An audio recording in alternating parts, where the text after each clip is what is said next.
and gentlemen, let's go. We ain't got no time to waste. Let's go. You are now listening to Jason Anderson, and you are in the zone. You're in the zone with Jason Anderson on Sports Radio 810 WHB. And it's got so many cool applications, and it's, like you said, launched on Wednesday, so there's so much going on right now, so many different things that you can do to create your sports content the way you see it, the way you like it. What if I wanted to show my hoo-ha? Could I do that? You're in the zone on Sports Radio 810 WHB.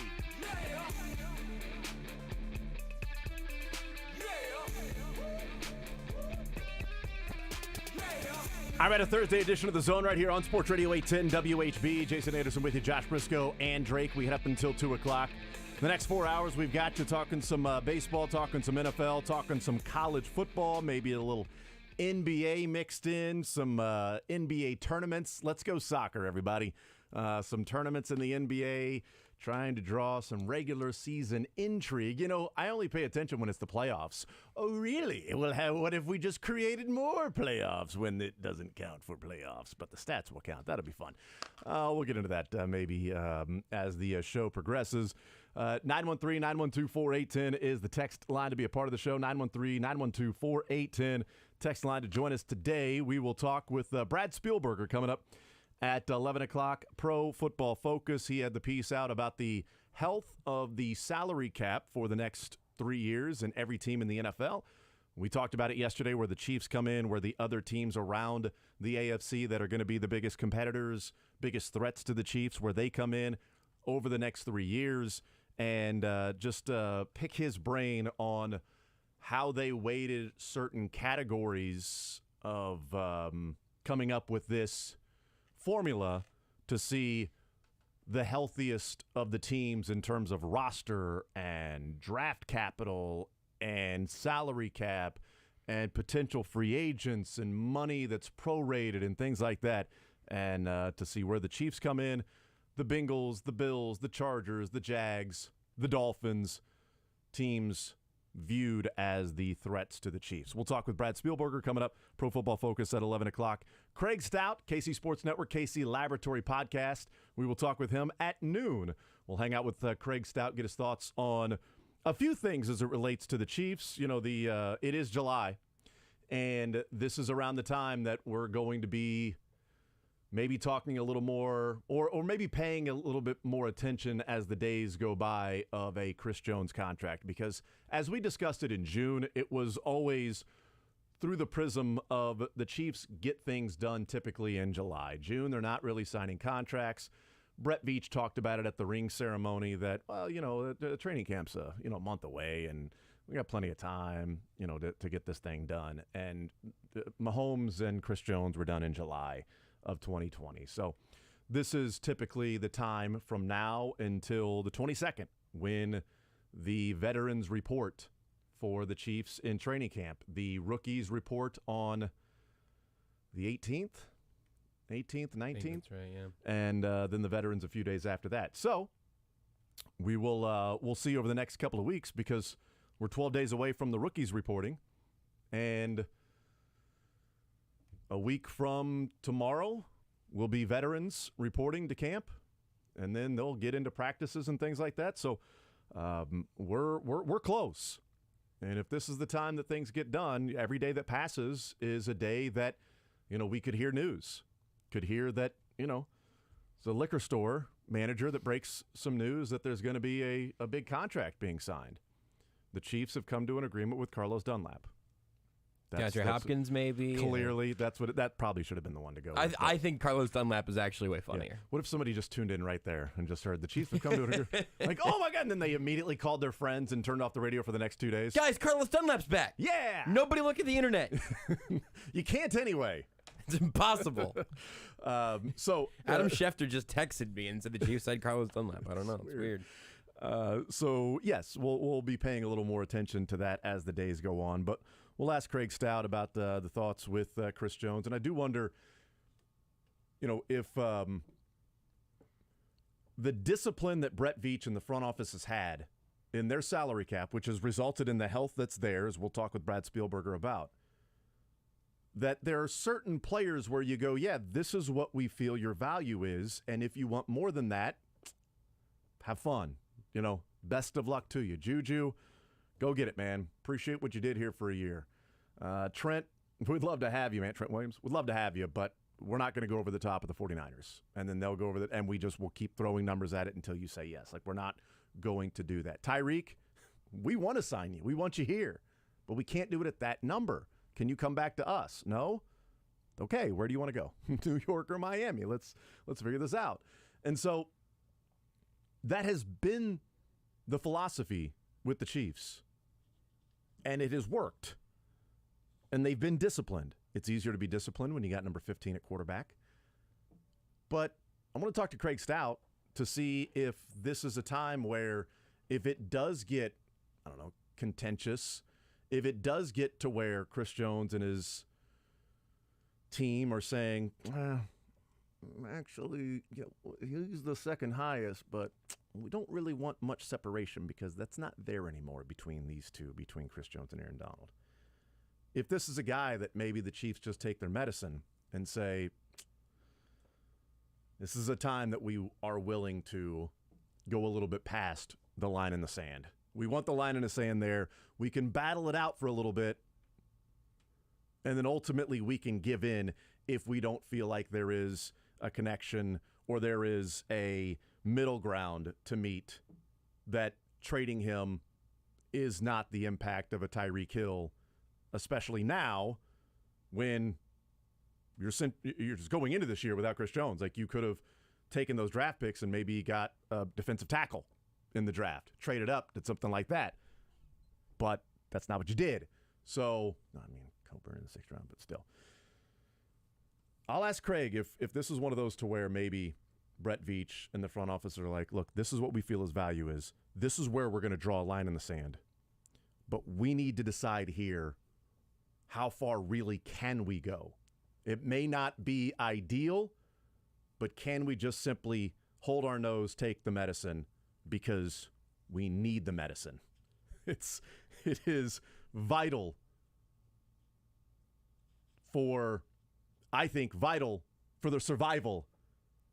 If you're taking that particular medicine, metaphorically speaking, he's also vital for a Super Bowl this year. Can they win one without him? Yes, but boy, there are a lot of if this happens, if that happens, if this happens, and if that happens, with guys who haven't shown that they can do that at that level, and guys who haven't even played in the NFL before. I do think there's something to having kind of like the 3-tiered pricing. Like anyone who's had to buy a car within the last few years especially has probably gone through like, well, here's what I'd like to spend. I'd like to spend this much money on my new car. If I got to spend this much, I can do it. I'll figure it out. I'm going to have to go ahead and just really dig deep, maybe cut out a few meals here and there. And then there's this price for the last car I can find with 4 tires and a running engine. And that's got Bluetooth. All right, fine. Okay, I'll hold my nose and pay that price. Anything else, and I'm going to go bankrupt. I do think the Chiefs have to have those 3 tiers of pricing right now. And I still think we're probably just waiting on Quinnen Williams. I think that's probably the next domino that has to fall to put the market back in a place where everyone's happy with it. Because I think the Chiefs are going to be happy to pay Chris Jones a nickel more than Quinnen Williams. And I think Chris Jones's camp is probably going to be willing to say, well, take what makes the highest paid defensive tackle. But I do wonder, when those sides start to break out of their ideals and get closer and closer to the hold the nose numbers, I wonder where that will settle. But it is really hard for me to envision Chris Jones getting traded during the 3rd day of training camp. Yeah, no, I agree. I just can't see that happening, especially when he's got a year left on his deal. Yep. And you can go into next year, franchise him, and trade him if need be. Yeah. So you can do sort of the same thing. But in that degree, if it's going to be something where it's contentious and he's saying, well, I don't, then I may not even play this year. Okay, well, damn it, Chris. Like, I wonder if there's a hold your nose number for Chris Jones and his team, where Chris is like, look, I want to play with the Chiefs. These things are important, but they're not more important than me missing this year and not playing. Like, is there a number on his side that you go into the negotiation with, here's what I want, here's what I'm willing to take, but you don't need to know what I'm willing to take, but here's what I'm going to demand. And if we eventually get down here, yeah, I can live with this number, but you're not going to know what I can live with, that number. Is that closer to maybe what the Chiefs are, a number we can live with as well? Like the Chiefs going up and saying, okay, we're entering the negotiation with this, but we certainly are willing to go up here that we can live with it, but we're not going to tell you the level that we can go up to and live with. And maybe get to that point. Maybe they're closer on that point than maybe it would seem when they first sit down at the table together and say, no, we want to give you 25. We want 29. all right, we're all going to get to 27. Let's just get there soon. Right, and then the it's then about who can hold their nose the longest, the sense of urgency, right? And this is why I find this to be both a fascinating negotiation that could have some drag out, knockdown implications, but I also think it's the same reason that I think it's terribly likely that it will get done, because who is in a more urgent place right now? The reigning Super Bowl champions who want to have their best defensive football player on the field and their second or third best player, period. And then there's the guy who is about to get his last enormous bag in the NFL, who wants to be out there in the run it back campaign, not really run it back this year, but actually attempting to get it done this time, making all of that money, having this guaranteed money, generational wealth secured back out on the field. And also, he will get another okay contract after whatever this next one is. When it's up, he can keep playing football. It just won't be these numbers. This is a marriage that makes sense for everybody. It to me just feels like a matter of details, which is why I keep looking at Quentin Williams and why I keep thinking I was way more stressed out about Chris Jones. I mean, maybe 6 months ago. Yes. Certainly, like right after the Tyreek Hill trade, kind of all of that. I usually will get more nervous about a player's extension the closer you get to the de facto deadline, maybe even a little bit before the draft, just a smidge. Right now, I just think it has to get done, and I think it's going to be at a number that's reasonable all the way around. And then it's just about Chris Jones staying healthy for 3 years. I mean, that because his level of performance will stay high. Justin Houston and Eric Berry, their time in Kansas City ended with a sour taste just because of health. I mean, a lot of really terrible luck. Yep. So we'll talk with Craig Stout about those things coming up in the noon hour. Also, next time we talk with Craig Stout, it'll be into training camp, so I'll get his thoughts on what he's looking forward to as the Chiefs head to St. Joe. And also sports or leisure coming up at 1 o'clock. Have a little fun with some sports or leisure. That is at 1 o'clock. 913-912-4810. A lot of football to get into, but I did want to start with this just as a nugget, and we can get into some other football stuff like, a little more in-depth of a Chris Jones conversation, because you brought up something there that I wanted to expand on a little bit. DeAndre Hopkins continues to be talked about with the Chiefs. Anytime there's a DeAndre Hopkins update, the Chiefs are included in that, so we'll see how some of those things happen. And then the Big 12 preseason lists are out, all Big 12 teams, and Jalen Daniels, preseason Offensive Player of the Year. KU and K-State with 4 players apiece on first team all Big 12. So we can look into I want to talk about some of those things as well. But real quick, I was anticipating Alec Marsh's first appearance, and I think it was Alex Duvall that we had before Alec Marsh started that night. Yes, it was. And he had talked about, no, actually, I'm really excited to see what he can do because of, A, B, and C. And, it's an anticipated debut for him. And I'm like, okay, that makes me a little more excited to see Alec Marsh. And then 5 pitches into his career, Mookie Betts hits a home run. And then Mookie Betts next at bat, it's like, oh, I'm going to hit a home run off you as well. He was great against guys not named Mookie Betts. That's right, yes. The leadoff batter in the lineup against the Dodgers got him. The second hitter against the Twins got him. He is 8 starts away from not giving up a home run the first time through the order. Whoever is going up against Alec Marsh and you're the 3 hitter, you're feeling good. Pressure's on, though. Feeling pretty good. That's right. You got to keep the streak alive. Last night was not as anticipated for me, but it was way more impressive for me than maybe what the final tally showed. 5 innings, 3 hits, 3 walks. The 3 walks certainly you could do without. 5 strikeouts. And 2 earned runs, 3 runs total. I'm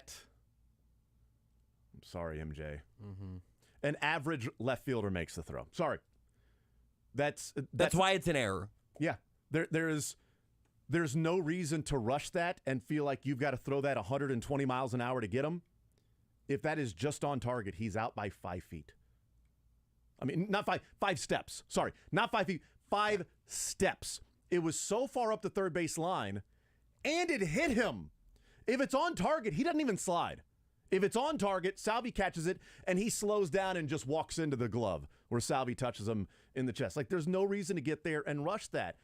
And he is a converted, catcher to the outfield. Had he been playing outfield most of his life, maybe there's an idea of here's where he's at. Here's where I can throw it. Here's how hard I've got to throw it, and I can't let it sail on me. In the early days of baseball, you could get a runner out by hitting them with a thrown ball. It was called soaking. That would have been an incredible throw. Amazing. It's like dodgeball. Why doesn't that count? Let's bring that back. You know what? It's above the shoulders. Above the shoulders doesn't count. Hit him in the neck. Nope. Dodgeball. He's still in. Dodgeball. He's still in. Kickball. Nope. That was it. That was a headshot. Sorry. He's not out until you get to, feet to shoulders. It was a great throw. He should play quarterback. Maybe. I mean, that's a bullseye just going across the field there. But, 2-2 pitch, pokes it in the left field. Those things happen in baseball. Twins are a good team. But what I was paying more attention to was how he looked on the mound. And against Pablo Lopez, who looked the part, Alec Marsh didn't look overwhelmed. He didn't look nervous. His 2 starts have been the exact opposite of Jackson Coar's. I'm so mad. I'm so mad that you just sucked that name right out of the sky. Sorry. No, it's the right. I think it's a good. I think it's Coar looked like he wanted to be anywhere but the mound there in his first couple of outings. Alec Marsh looked like the only place he wanted to be in the world was on the mound facing that opponent. Whatever the batter was, just let's go. And he had 4 pitches working, and his stuff was really good. And he threw first pitch strikes, 15 of the 20 batters he faced. He was raiding the zone, and this from David Lesky, he had a 36% whiff rate, which is the 6th highest whiff rate for a Royal starter this year. Out of any game pitched this year by a Royal starter, Alec Marsh's second game of his career against the Twins had the 6th highest this year. I mean, he had really good stuff, and the metrics show that he's got some pretty good stuff. And I think there's a level of excitement for me. And again, it's a year of trying to find different silver linings. I don't care about the record. I'd like to see him win more. I'd like to see a little bit better, defense and guys that are going to be a part of the team moving forward. Certainly the MJ Melendez conundrum. What do you do with him? But if we're looking at individual performances, we cannot trash the Royals' pitching development day after day after day, month after month after month, year after year after year, and then ignore Alec Marsh and what he did last night and his stuff and what he looks like on the mound, and then say, yeah, but it's just one start. Who cares? It may be. It may be just one start. But the stuff and the metrics, and when you look at the advanced stuff about, okay, his fastball RPMs, this is not normal. What he's doing with the slider, not normal. He had all 4 pitches he was throwing last night, fastball, slider, curve, changeup. Brady Singer's like, hold on, you got 4? Whoa, is that allowed? Why don't you just use 2? Like Brady Singer's got amazing stuff, but he's got 2 pitches that he throws. Alec Marsh has really good stuff, and he's throwing 4 pitches. That's a starter. So his development should at least be talked about and mentioned if we're going to spend time trashing the Royals' development and pitching and what's been done in the minors. And you mentioned like the RPM numbers, and some of those really do pop in a way that I'm not even going to attempt to explain, because that's something that I think is worth reading through, and guys like Lesky and Alex Duvall do great work with that. Yeah, go read that, not necessarily for the radio. Go read Lesky and read Duvall, and you'll get a good education there. Yeah. But the reason that Jackson Coar was the name in my head, no, it's hilarious because we're in the same place, which is that I think fairly or unfairly, and usually it's unfairly, but fairly or more often unfairly, you can kind of disqualify yourself as an option in the eyes of a lot of fans, and maybe in the eyes of your own organization, in like 2 starts. Like you might have 1 blow up and you go, all right, man, well, as long as it doesn't look like that again. And with Jackson Coar, 2 or 3 absolute disasters right out of the gate, and everyone's selling the stock they had. And I'm not sure how much had gotten bought up at that point, but there was some hype, there was some excitement, there was some hope. And for Marsh, if it's not overwhelming, but it does look not just confident but competent, there is hope to be found there. And I think also, like you said, with the development, we are always going to talk about the failures because they have invested so much in their pitching and have seen so little in terms of concrete return from those guys that were supposed to be kind of the next wave. But to really have success from your minor league system, from your major league pitching staff all the way through, you need to be not just good or lucky, you need to be both. And if you're able to develop someone who has a little less of the pedigree, who did not rise through the minors with all of the same circled in red ink because they were a first-round draft pick and have been a part of the hype machine in this organization for a while now. If you leave that little sphere and you find success somewhere you don't expect it, that you do still have to credit the organization, the development, the player, and you should feel good about it. Is Alec Marsh going to be a Cy Young candidate at any point? I mean, the odds are probably not. But my God, how desperate have we been to see a competent starter 3 or 4 days out of the week, God forbid 5, 6, 7. It is a rare thing this year, and I feel like to brush over it because he's not Brady Singer would be or Daniel Lynch or whoever would be a terrible waste of a couple of promising outings from Marsh. And I think it's easy if you look at it and go, hold on, in 9 innings he's given up 7 earned runs and he's got 7 walks, and this is somebody that you're excited about. Yeah, understandable. Totally understandable. Sure.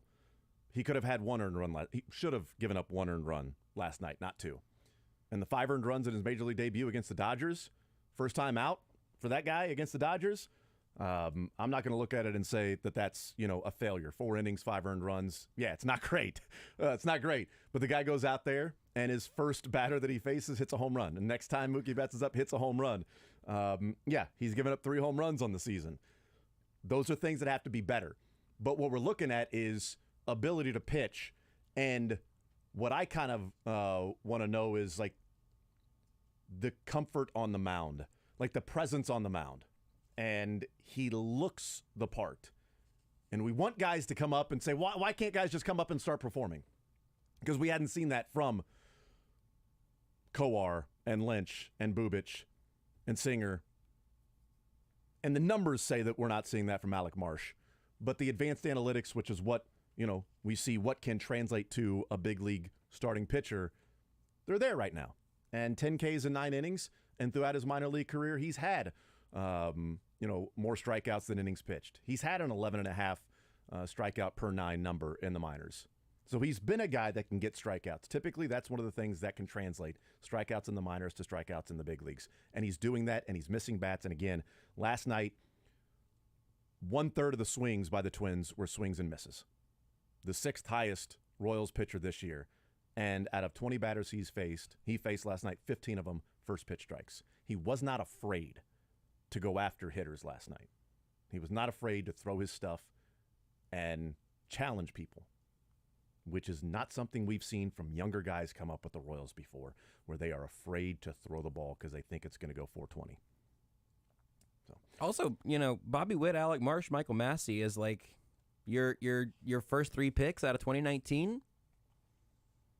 I'm not saying that it's parade time, but, they all played in the game last night.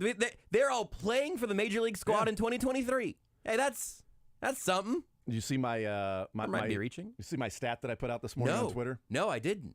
Drake, did you see the stat last night stat this morning that I put out on Twitter? No. Okay, awesome. Twitter, show me Jason's stats. No, shut up. It said yes. my rate limit was exceeded. Okay, so Pablo Lopez was amazing last night. Yeah. Complete game shutout, 4 hits, no walks, 12 Ks. 4 pitchers in Royals history, 4 times the Royals have gone up against a pitcher that has thrown a complete game shutout with 4 or fewer hits, no walks, 12 or more strikeouts. So what Pablo Lopez did last night, the Royals have had that happen to him 4 times. This is awesome. Pablo Lopez last night, Chris Sale in 2019, Roger Clemens in 1998, and in 1994, Bobby Witt. Get out. What? That's amazing. That's crazy. Bobby Witt was the first ever pitcher to do what Pablo Lopez did last night against the Royals. Complete game shutout, no walks, 12 or more strikeouts, 4 hits or fewer. Bobby Witt. And last night, Bobby Witt Jr., 0 for 4 with 3 Ks. See, it's all full circle. It's all full circle. It's the Witt family. They're all a part of it. 2 of the 4 times in Royals history that has happened last night, the Witts have played a part in that. There's been a Bobby Witt that has been a part of those things. Bobby Witt Sr. in 1994 had the first ever game of what Pablo Lopez did last night, which shows you it's only happened 4 times against the Royals. And it's the 73rd game in Major League Baseball history of what, out of all the times that a pitcher has gone to the mound, of all the years, 73 times a pitcher has complete game shutout, 4 fewer hits, no walks, 12 or more Ks. And believe it or not, in that game for Roger Clemens, his teammate, Patrick Mahomes Sr. I don't think that's... Take the show with you by listening live on 810WHB.com, in the 810 mobile app, or by subscribing to The Zone wherever you get your podcasts. Football season is almost here, which means now is the time to lock in your Chiefs tickets for the upcoming season from my friends at Tickets for Less. Head over to ticketsforless.com today to find the best selection of tickets to see the Chiefs host the Lions to open the NFL season on September 7th. At Tickets for Less, you always get transparent, upfront pricing with no fees, meaning there's no bloated surprises at checkout like you see on those other sites. Shop today and save at ticketsforless.com. Hey Kansas City, Steven St. John here. Our friends at Polymagic are experts at floor coatings and are taking it to another level into the new 810 Digital Studio. The concrete floor in our new studio space spans over 1,000...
Nine 912-4810 text says, those home runs ain't bad things. Those were strikes. He'll get better at missing bats. Throwing strikes is new to Royals pitchers.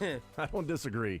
And by the way, the home run, the second bat, at bat of the game, he then went and still threw strikes the rest of the game. He still got the swing and miss. He didn't then become timid and scared about throwing the ball over the strike zone. Because here's the thing. If you don't throw strikes, you're not going to be in the big leagues anyway. So, we talk to our, 7-year-olds when it comes to, Little League Baseball. And we're like, look, you fielded the ball. That's awesome. But if you field the ball and then you throw it wildly over to first, it doesn't matter. You might be trying to rush it to get him out. If you throw it slower and accurately and he's fast and he beats the throw, he's safe. But if you throw it over his head, it doesn't matter how slow he is, he's going to be safe. You've done the hard part of fielding the ball, which is really difficult for 7-year-olds to keep their eye on the baseball and not look up, because you realize that there is an invisible string from the glove to the chin, and as soon as you look up, the glove follows. Wow, I mean, that's it's that's amazing. a good point. It is amazing, the string that's there. Remember how you would talk about, act like there's a string in basketball on your elbow and your knee, so when you go up for a layup, that knee follows you, right? There is that for young infielders, that they've got their glove down, they're watching the ball, and it gets closer, and as soon as their head lifts, their glove goes with them, and it goes right underneath their legs. So you've done the hard part of fielding the ball. Now do the easy thing of just throwing it over there. Take your time. Be confident. Let it go. Unleash it.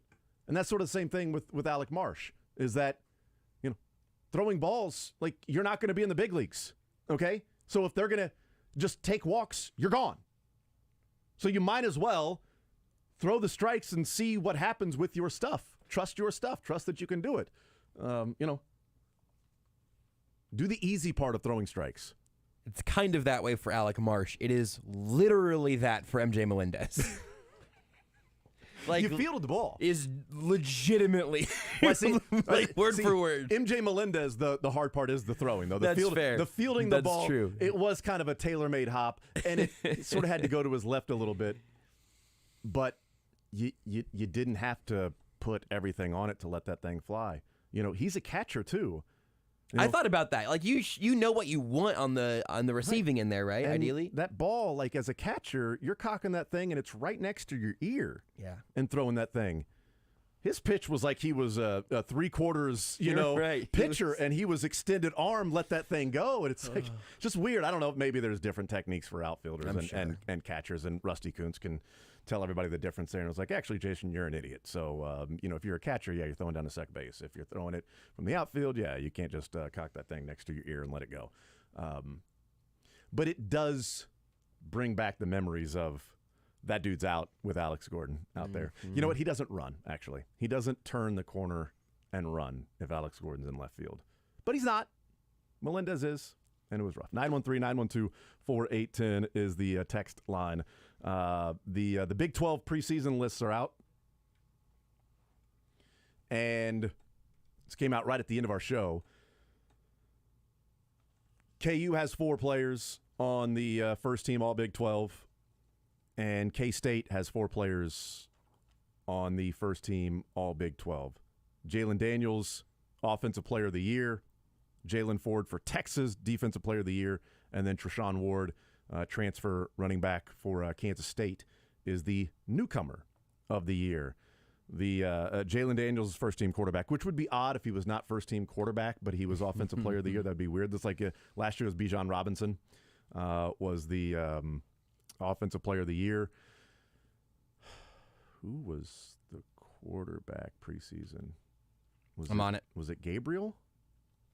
Todd, was Oklahoma's Dylan Gabriel the preseason first-team quarterback last year? I think he was Newcomer of the Year, but who was the... Robinson.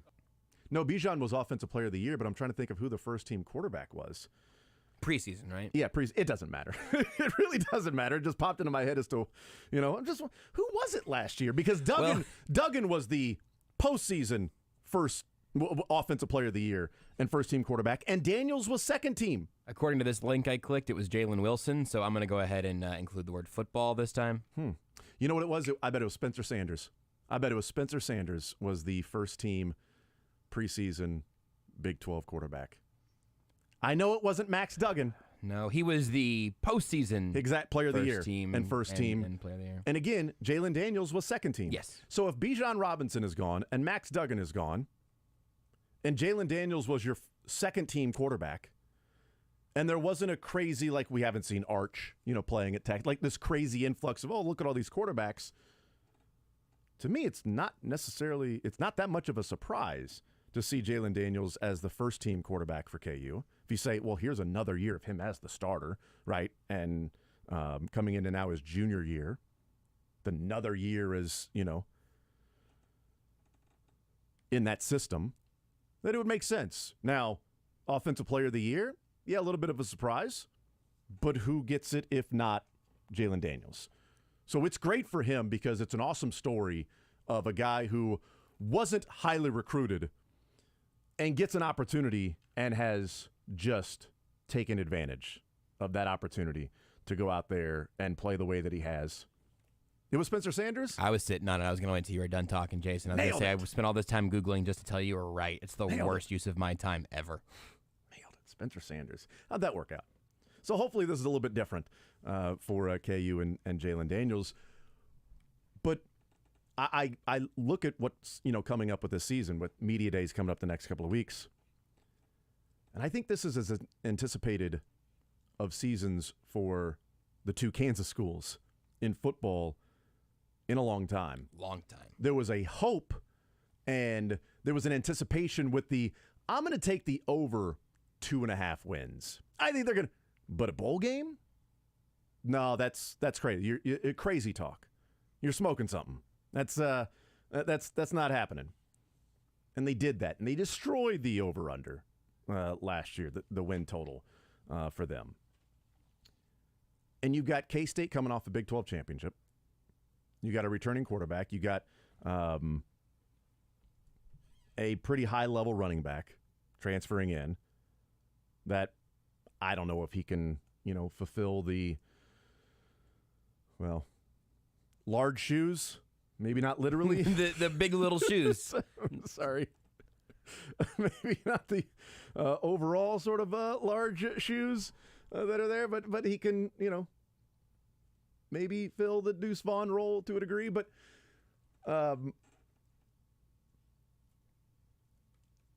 what the next few years could be, like the anticipation level for this year, you've got K-State, their total's 8.5 this year. KU's a 6. I mean, the over/under for KU at DraftKings is a bowl, and anything less than that would be literally be a step backwards. Mm-hmm. It actually would be regression because they made a bowl game last year. They lost, but there was still fireworks, man. That bowl game was a blast. And the funny thing is about KU, the over/under being 6, the over is -140. So Vegas is expecting the over. They're putting it at 6, but they're hedging their bet and saying, we're going to put it -140 for the over. The under is +120. It's probably going to be 6.5 by the time the season starts. I mean, if that's where they're putting the juice, K-State's the exact opposite. K-State's 8.5, but the over is +140.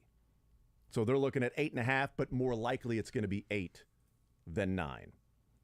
But if you think K-State's got 9 wins in them, that 8.5 is a really good number because you're getting the better value on the over. The under is -160 for K-State. So there's really no value in the under. And I don't really like betting unders for local teams. It's not fun. It never feels good. Nope. I'll bet the over or I won't bet it. Yeah, I think I'm in the same boat. Yeah. And typically, I'll bet the over if there's a good reason to. And for K-State, there would be if that's where you're at. It is also weird. Like with expectations comes with potential for KU and K-State football fans to be disappointed partway through the season. I mean, especially for KU, obviously. Like, what a foreign concept. But it's kind of a dangerous time right now. And there's Mizzou's in a different bucket. We're talking about the Big 12 awards and everything. I know, but like Mizzou's got kind of bleeper get off the pot energy right now. KU and K-State are keep building or else this is going to feel like regression. It's crazy, and in a good way. KU, K-State have excitement and anticipation. Mizzou has nerves, anxiety, and concern. Yeah. Going into this year about what's it going to be with Eli. It's a you-know-what or get off the pot, exactly what you're talking about. Find a quarterback, man. You're an offensive guy. Find a quarterback. I mean, it is not Eli's fault that Gary Pinkel always had a quarterback and said it when he got to Columbia. We will always have a quarterback here. And then he went and backed it up with having a quarterback year after year after year after year, which is what you'd better have if you are going to compete in a Power 5. Because you're not going to be stacking top recruiting class on top recruiting class on top recruiting class. The interesting part about what the future of the Big 12 looks like and how it relates to KU, how it relates to K-State, is K-State this year coming off the Big 12 championship is the third betting favorite behind Texas and Oklahoma. who won't be there next year. Oh, man, this can be a spicy season. KU's the 7th betting favorite. So they would be the 5th betting favorite without Texas and Oklahoma. They're the 7th betting favorite, and they are picked ahead of UCF, Oklahoma State, Iowa State, Cincinnati, BYU, West Virginia, and Houston. Those are all teams that, according to the odds makers in Vegas, we'll see what the Big 12 media preseason poll looks like. That'll come out, what, today maybe? Or does that come out next week at the media days? I'm not sure. Either way, we'll find out what that is. But at DraftKings, KU 7th, plus 3,500 to win the Big 12. Not going to put money on that. But just as we look to the future of the newcomers, along with the potential or eventual exiters with Oklahoma and Texas, I mean, how many times are we going to be talking about K-State as the odds-on favorite to win the Big 12? Over the next 4 or 5 years, what's a reasonable expectation? What's a reasonable, not even expectation, a reasonable number of times that you would look at it and go, well, K-State's the betting favorite this year in the Big 12? Because they would be the betting favorite this year in the Big 12 if Oklahoma and Texas were already in the SEC.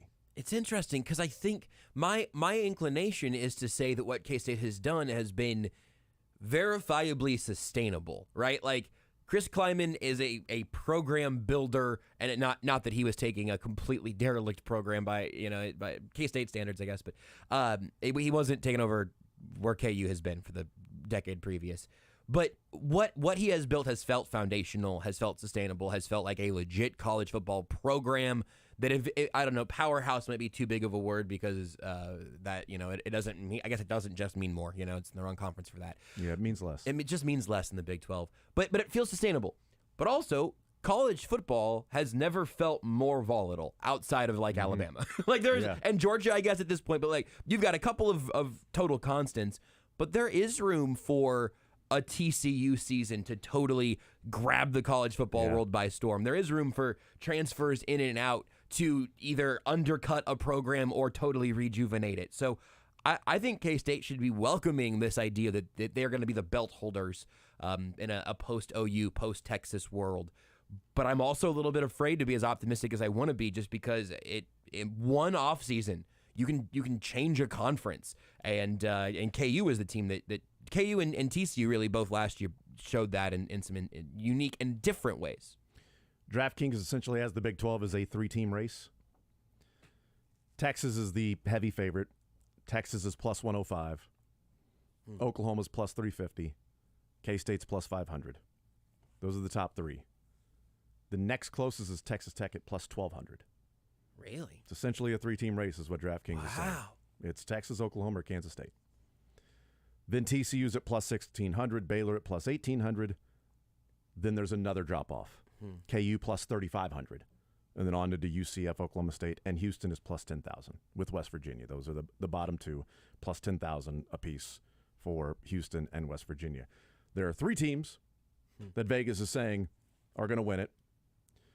There are a number of another 3 teams after that Vegas says, well, an outside chance. And then the rest is like, well, good luck. Good luck. I mean, you can throw some dollars this way, but, you can throw a dart blindfolded, spinning around 3 times, too, and see what happens. And maybe you come through. Maybe it works, If you want to throw that blindfolded dart and maybe the KU over is where your head is at, but you want to amp that up a little bit, KU to just win the conference. Wait, what were their odds again? Plus 3,500. I don't know. Weirder stuff has happened. Not a lot weirder, but last year, I don't know. Was KU making the bowl game last year more unexpected than KU winning the Big 12 this year? Oh, wow, that's a great question. I think it was. I think last year was crazier than them winning the Big 12 this year would be. No, I'll disagree. I think going to a bowl game, if you can win 3 non-conference games and 3 conference games along the way, you can get to a bowl. Winning the Big 12 conference is really hard. Is then going and beating another team in the conference championship game. Yeah. We'll take a timeout. We'll come back, wrap up this hour. We'll talk with Brad Spielberger coming up at 11 o'clock. More Zone next. You're in the zone with Jason Anderson on Sports Radio 810 WHB. Looking at some college football numbers as the media days are coming along, and we're getting some of these numbers and things like that, talking about those things. Football's right around the corner. UFC 290 is right here, and it's going to be big. 2 champions enter the octagon in Las Vegas, but only one will leave top dog. Who's hungrier for the featherweight title, I ask? Current champ Alexander Volkanovski or interim champ Yair Rodriguez? Place your bets for the night on DraftKings Sportsbook, the official sports betting partner of UFC. New customers can bet just $5. You get $150 in bonus bets instantly, and everyone can take the action to the next level with DraftKings Same Fight Parlays. String together multiple bets from the same fight for a shot at an even bigger payout. Download the DraftKings Sportsbook app now. Use code 810WHB. Again, new customers can bet just $5 on UFC 290. You get $150 in bonus bets instantly only this Saturday on DraftKings Sportsbook. Use code 810WHB. Gambling problem? Getting help is your best bet. Call 800-522-4700. 21 plus, physically present in Kansas. Bonus bets expire 7 days after issuance. Eligibility and deposit restrictions apply.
WHB.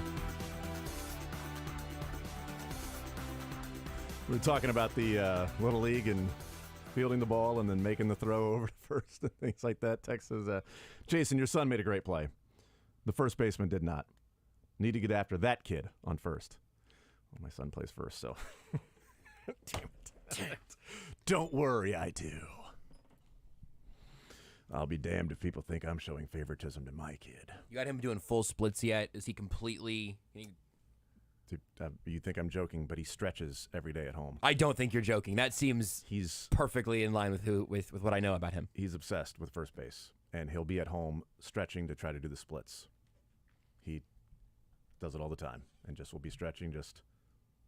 He wants to do the splits. It is weirdly. I mean, it is one of the most outrageously athletic things in baseball that some outrageously unathletic human beings are able to do. Mm-hmm. They are obviously very athletic, but when I say real hefty first baseman who can hit the splits. Who jumps to mind? I'm trying to think of. Vinny Pasquantino. Well, honestly, I'm thinking like 90, somewhere in that 90s, early 2000s. But that's a good call. The first time Vinny did the full stretch out front and then ended in the full stretch, that was legitimately shocking to me. Like, taken aback, shocking. Like, did he just rip everything in his legs?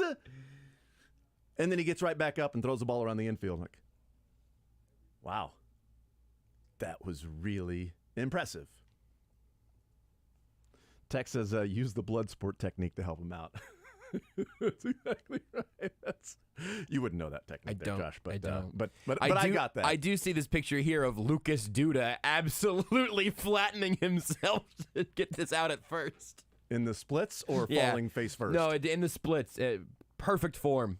Incredible. Dude, the first baseman for Oral Roberts in the College World Series in Omaha, there was a double play. So it was a fly ball to right field that the right fielder's running towards the foul line to make the catch.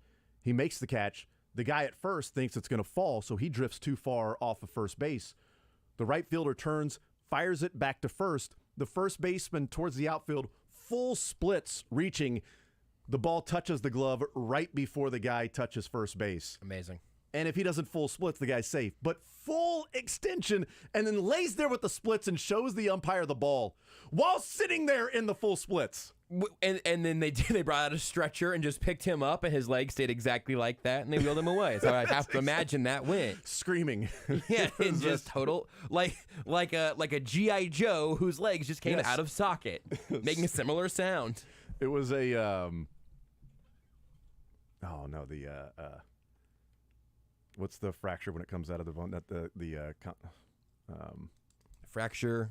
Fracture when it comes out of the bone. It's a compound fracture. Compound. I was going to say complex. It was a compound muscle tear. The muscle came through the skin. Right. It was just like rubber. It was like a rubber band ball exploded. The muscle tear came right through the skin. It's like, oh my God, the muscle broke the skin. This is a horror movie. He is out at first. Never seen that before. Well, I saw it. No, stopping there. Texas Kirby Puckett. Did Kirby do this? Kirby Puckett is awesome. That's a good one. It's a pretty good one.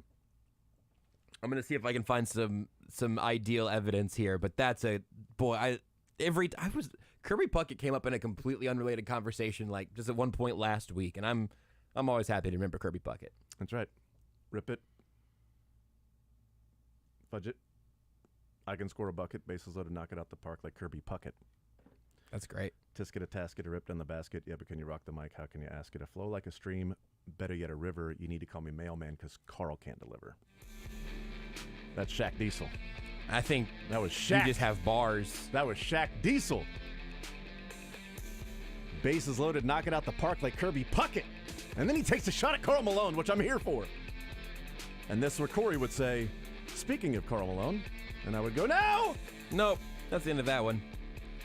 I can't find any evidence of Kirby Puckett doing much in way of stretching at first base. I've got him climbing the center field wall like a rock climbing exhibit. Yeah. Well, to continue to take nominees for stretchiest, thick baseball players, if you need to leave first base, and if that leads us to Kirby Puckett, I support it. Tex says, I prefer Andres Galarraga and his flat-on-face technique. That's fine, too. Big cat. Peak athleticism, man. Big cat. I thought cats always fall on their feet. Not always him. Land on their feet. It's his face. Brad Spielberger next. Hey, Joshua Brisco here. Me and Jason Anderson will be broadcasting The Zone live at Greenlight Dispensary.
All right, we continue right here on Sports Radio 810 WHB. Jason Anderson with you. Josh Brisco, Drake. We head up until 2 o'clock. We will talk with Craig Stout coming up at noon. 913-912-4810 is the text line to be a part of the show, part of the conversation. Let's talk with Brad Spielberger from Pro Football Focus joining us here in the zone, and had the really cool piece on the 3-year health of the salary cap for the NFL teams, what the next 3 years will look like, 3-year analysis for all 32 NFL teams joining us here in the zone. Brad, how are you, sir? I'm doing great. How you doing? I am doing just fine. I love the analysis that's there. I like looking at last year's and certainly this year's as well. The different things that go into the formula and figuring out how to rank these teams 1 through 32, the top 51 veteran valuation, the draft capital, cap space, prorated money, and then the free agent valuation. As you come up with this formula and these particular things, last year you did that. Where did you find maybe spots for improvement, or spots that you, after a year or so of looking at it and saying maybe we tweak this over there, or is it any difference from last year to this year in the formula and how you weight those things? Yeah, no, the weights are a little bit adjusted. I think that the biggest thing is probably just adding more weight for that first category you mentioned, which is just the top 51 veteran valuation. Basically, how good is your roster, but also how good are you at the most expensive positions, a.k.a. the hardest to replace in free agency, the hardest to acquire by a trade? Because obviously, if you have a bunch of really good talent, but you have edge rushers and receivers and tackles, that's going to matter more than if you have a bunch of really good talent, but it's running backs and safeties or linebackers, whatever. So that, I think, is the biggest adjustment is, yes, we care about cap health. Yes, we care about your financial flexibility, but you got to be good, for any of it to really matter. And you look at those premier positions and those most expensive spots, is there a scale to it that you look at the talent? Is it just specifically, here are the premier positions, here's the talent that's there? Or is there scale with talent and money that, okay, you're going to be moved up a little bit because you've got some talent, but you're not spending 80% of your salary cap on these particular positions? Yeah, so where it comes in the actual valuation there, the simple number is what we use to derive the individual player numbers, you tie it to the position market, right? So we're taking our wins above replacement, we're adjusting it for age and things of that nature that also, of course, matter and factor in, and then spitting out basically a market, cost for the production of that player. Again, so, if you have an elite edge rusher and he's, Micah Parsons, like we think he's going to make $35 million a year down the road, so that's going to show up very, very favorably for you. There isn't really an adjustment in terms of we're not trying to downweight anything or take anything away from anyone, but what later comes on is that last category, the free agent valuation. So again, great to have good players, but I mentioned Micah Parsons, he's not due for a new deal, but the Bengals, for example, you got to pay T. Higgins and DJ Reader and Jadobi Awuzie and obviously Joe Burrow eventually. Like, that is going to, the spending is coming, so you're not going to have this cap space pretty soon. Yeah, the Bengals come in at number one, and so when we look at that, and certainly the Bengals are a team that we talked about yesterday in looking at this that you put out there at Pro Football Focus. We talked about, obviously, the Chiefs, but then the Bengals, the Bills, the Chargers, Jags, Dolphins, different teams around the Chiefs in the AFC as we look at the next few years, because it kind of feels like the Chiefs stole a Super Bowl last year, that, not every year are you going to be the team that's technically you're quote-unquote supposed to win the Super Bowl and win it. Sometimes it's like, okay, you're wearing somebody else's ring. I know that Tom Brady and Eli Manning joked about that Tom Brady told Eli, you're wearing one of my rings. So that was funny in what they stole in the 18-1 season. So not every year that you win it, you're like, all right, that was the year they were going to do it. And certainly the Chiefs, it was not last year because they were having to make those decisions on what the salary cap was going to be over the next few years, who they can retain, who they can't. What kind of advantage, then I'll ask you this, if there is, but what kind of advantage is there that the Chiefs are going down the road already of here's what life is like paying Patrick Mahomes this money, this salary cap hit that's going to continue to escalate, et cetera, while making a tough decision of we can't go forward with Tyreek Hill. It's not viable, and so how do we improve? How do we keep a window open without putting all of our eggs in a 1 or 2 year basket where the Bengals have to now make those decisions soon? T, Chase, Burrow. The Bills are running into next year, 60, 70 million for Josh Allen and Von Miller combined of a salary cap. Is there an advantage for the Chiefs that they've already made those decisions of what the next 3 years could be for them in this health and, analysis and evaluation?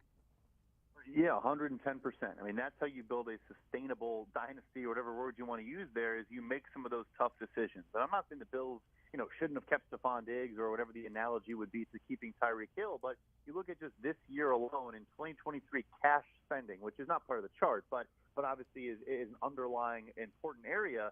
The Bills are second in the NFL. They're currently spending about $300 million on this year's team. The Chiefs are not even the top half of the NFL. They're in 17th right now, spending about $241 million. So, look, they need to pay Chris Jones. That'll obviously bump that number up a little bit. The Bills have kind of already taken care of all their business. But nevertheless, it's really just, that way you have more flexibility. You look at the tough decisions, not just Tyreek Hill, but you let Charvarius Ward go. You cut Frank Clark this offseason. You let Juan Thornhill sign somewhere else. And eventually, that's going to benefit you in the long run because you don't have, good football players, no question about it, but you have added flexibility to maybe be aggressive in free agency or do what you want to do here and there. And that's how you stay good for a very long time. I mean, the Patriots, the amount of very good football players, Nate Solder, Chandler Jones, like guys they would let walk or trade away and get draft capital for, like a Tyreek Hill, that's how you sustain it for a very long period of time. What's the most important part of an NFL GM? Is it ability to draft and find some players even late in the draft, but also not miss on first rounders, or handling the cap, being healthy this year, being healthy years down the road, and still building a good 51 that you've got a chance to compete. Obviously, it all goes together, but I look at college basketball. It's like, hey, this coach is a recruiter. Well, this coach can coach his team up, but he can't get the players. Well, you know what? This coach, like Bill Self, he can do both. He can recruit and he can coach his tail off. If you're looking at a GM, because able to move on from different players, you're going to have to be able to draft well and develop those guys. So, is drafting the most important part to be able to replenish some of those cheaper, premier, and most expensive positions instead of going out and paying that added price on the free agent market? I think, honestly, the more and more I do analysis in this space, it's not only the most important, but it might be by an order of magnitudes we maybe don't even really appreciate or understand. And I think anyone would get that the draft and adding good, young, cheap talent is, of course, the best way to sustain a good football team for a long time. But yeah, I mean, look, cap management is important, making those tough decisions, picking your spots of when to pay and when not to pay. How do you approach dipping into free agency waters? How do you approach, premium positions versus maybe some of the cheaper ones? All of that does matter, but at the end of the day, if you're drafting well and you're hitting on a couple players a year, you can really get away with a lot. I guess the example I would use, and it ties into this. Everyone always says, well, the Saints, who rank dead last in this category or in this entire analysis, they keep getting away with it. And I would say, look at the 5 years from 2012 to 2016. They went 7-9 in 4 of those seasons. Drew Brees was throwing for 5,000 yards almost every year of that stretch, and it just wasn't really working. And then 2017 comes, and they have a draft class of, Trey Hendrickson, Marcus Williams, Ryan Ramczyk. They add like 4 or 5 all-pro caliber players, and it kind of just reinvigorates the entire thing. So long answer short, drafting well is kind of the magic cure-all for any salary cap, approach. Brad Spielberg is our guest from Pro Football Focus.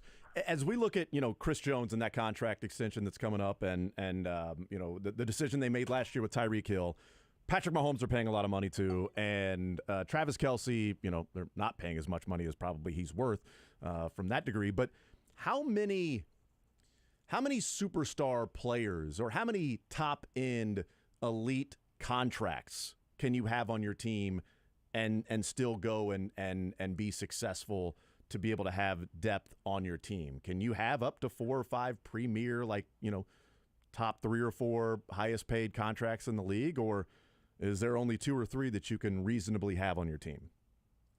So you certainly can go the, kind of star, I'm not going to say scrubs, but, the stars and scrubs approach. I think you can get into the 6 or 7 conversation, and that's really where you're kind of at an inflection point. And you look at the Rams, for example, they still do have, 3 of the highest paid players in the NFL at their respective positions. Cooper Kupp and Aaron Donald, I think, are both, first, arguably, depending how you look at the structure, and then obviously Stafford's near the top of that list. But eventually it does get tough. But I think the interesting thing is, it's honestly a lot of the tough decisions are more like that second tier, like a really good football player. He contributes, he's consistent, all these things, but maybe he's not worth that upper echelon money.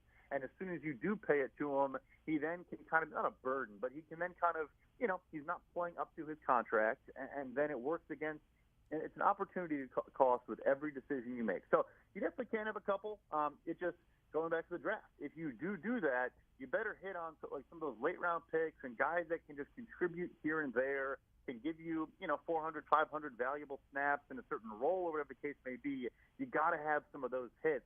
Otherwise, things get very tough very quickly, and you're the Rams kind of selling off the parts at this point. Brad Spielberg is our guest from Pro Football Focus, and one of the things that I've talked about with this Chiefs team and the decisions that they've made, you mentioned the tougher decisions on second-tier players, and I think the Chiefs have been pretty disciplined from that that approach where Tyrann Mathieu was a player that we're not going to give you that money, so he walks. And Juju Smith-Schuster, hey, we want to re-sign you. Hey, I'm going to get this from the Patriots. Hey, best of luck, man.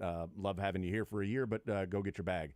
Juan Thornhill, Charvarius Ward, you mentioned guys that aren't the Chris Jones, Travis Kelce, Tyreek Hill, Patrick Mahomes of the world, but those maybe second-tier guys that are you going to overpay for that? They've been pretty disciplined from that standpoint, but also, there's an acknowledgement that has to be there that, Brett Veach is working from, an advantage of he's got number 15 at quarterback. And it does make life a little bit easier, right? To say, well, we're not going to overpay for Ward or Juan Thornhill. We're not going to give Tyreek Hill whatever he's asking for. We'll fine, then we'll match Juju Smith-Schuster's number from the Patriots and keep him. That when you've got number 15, he can do a lot to help you out with some of those decisions that are made that you don't feel as much pressure of, if we don't get this right, we may not make the playoffs. Yeah, it has a positive kind of snowball effect and a positive feedback loop of, those decisions are tougher if you're, say, a GM that has a, mediocre quarterback and you want to stay relevant, stay competitive. Maybe you feel like you do need to make those decisions or keep that player around.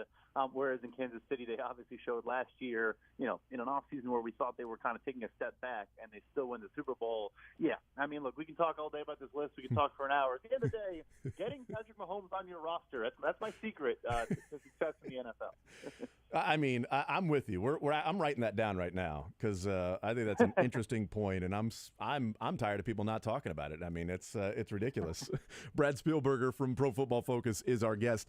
As you mentioned, top 51 veteran valuation as being the weighted category here of these different groups, and that makes sense because you can be healthy with your cap space, but your team sucks. So then great. What's the analysis there for your team?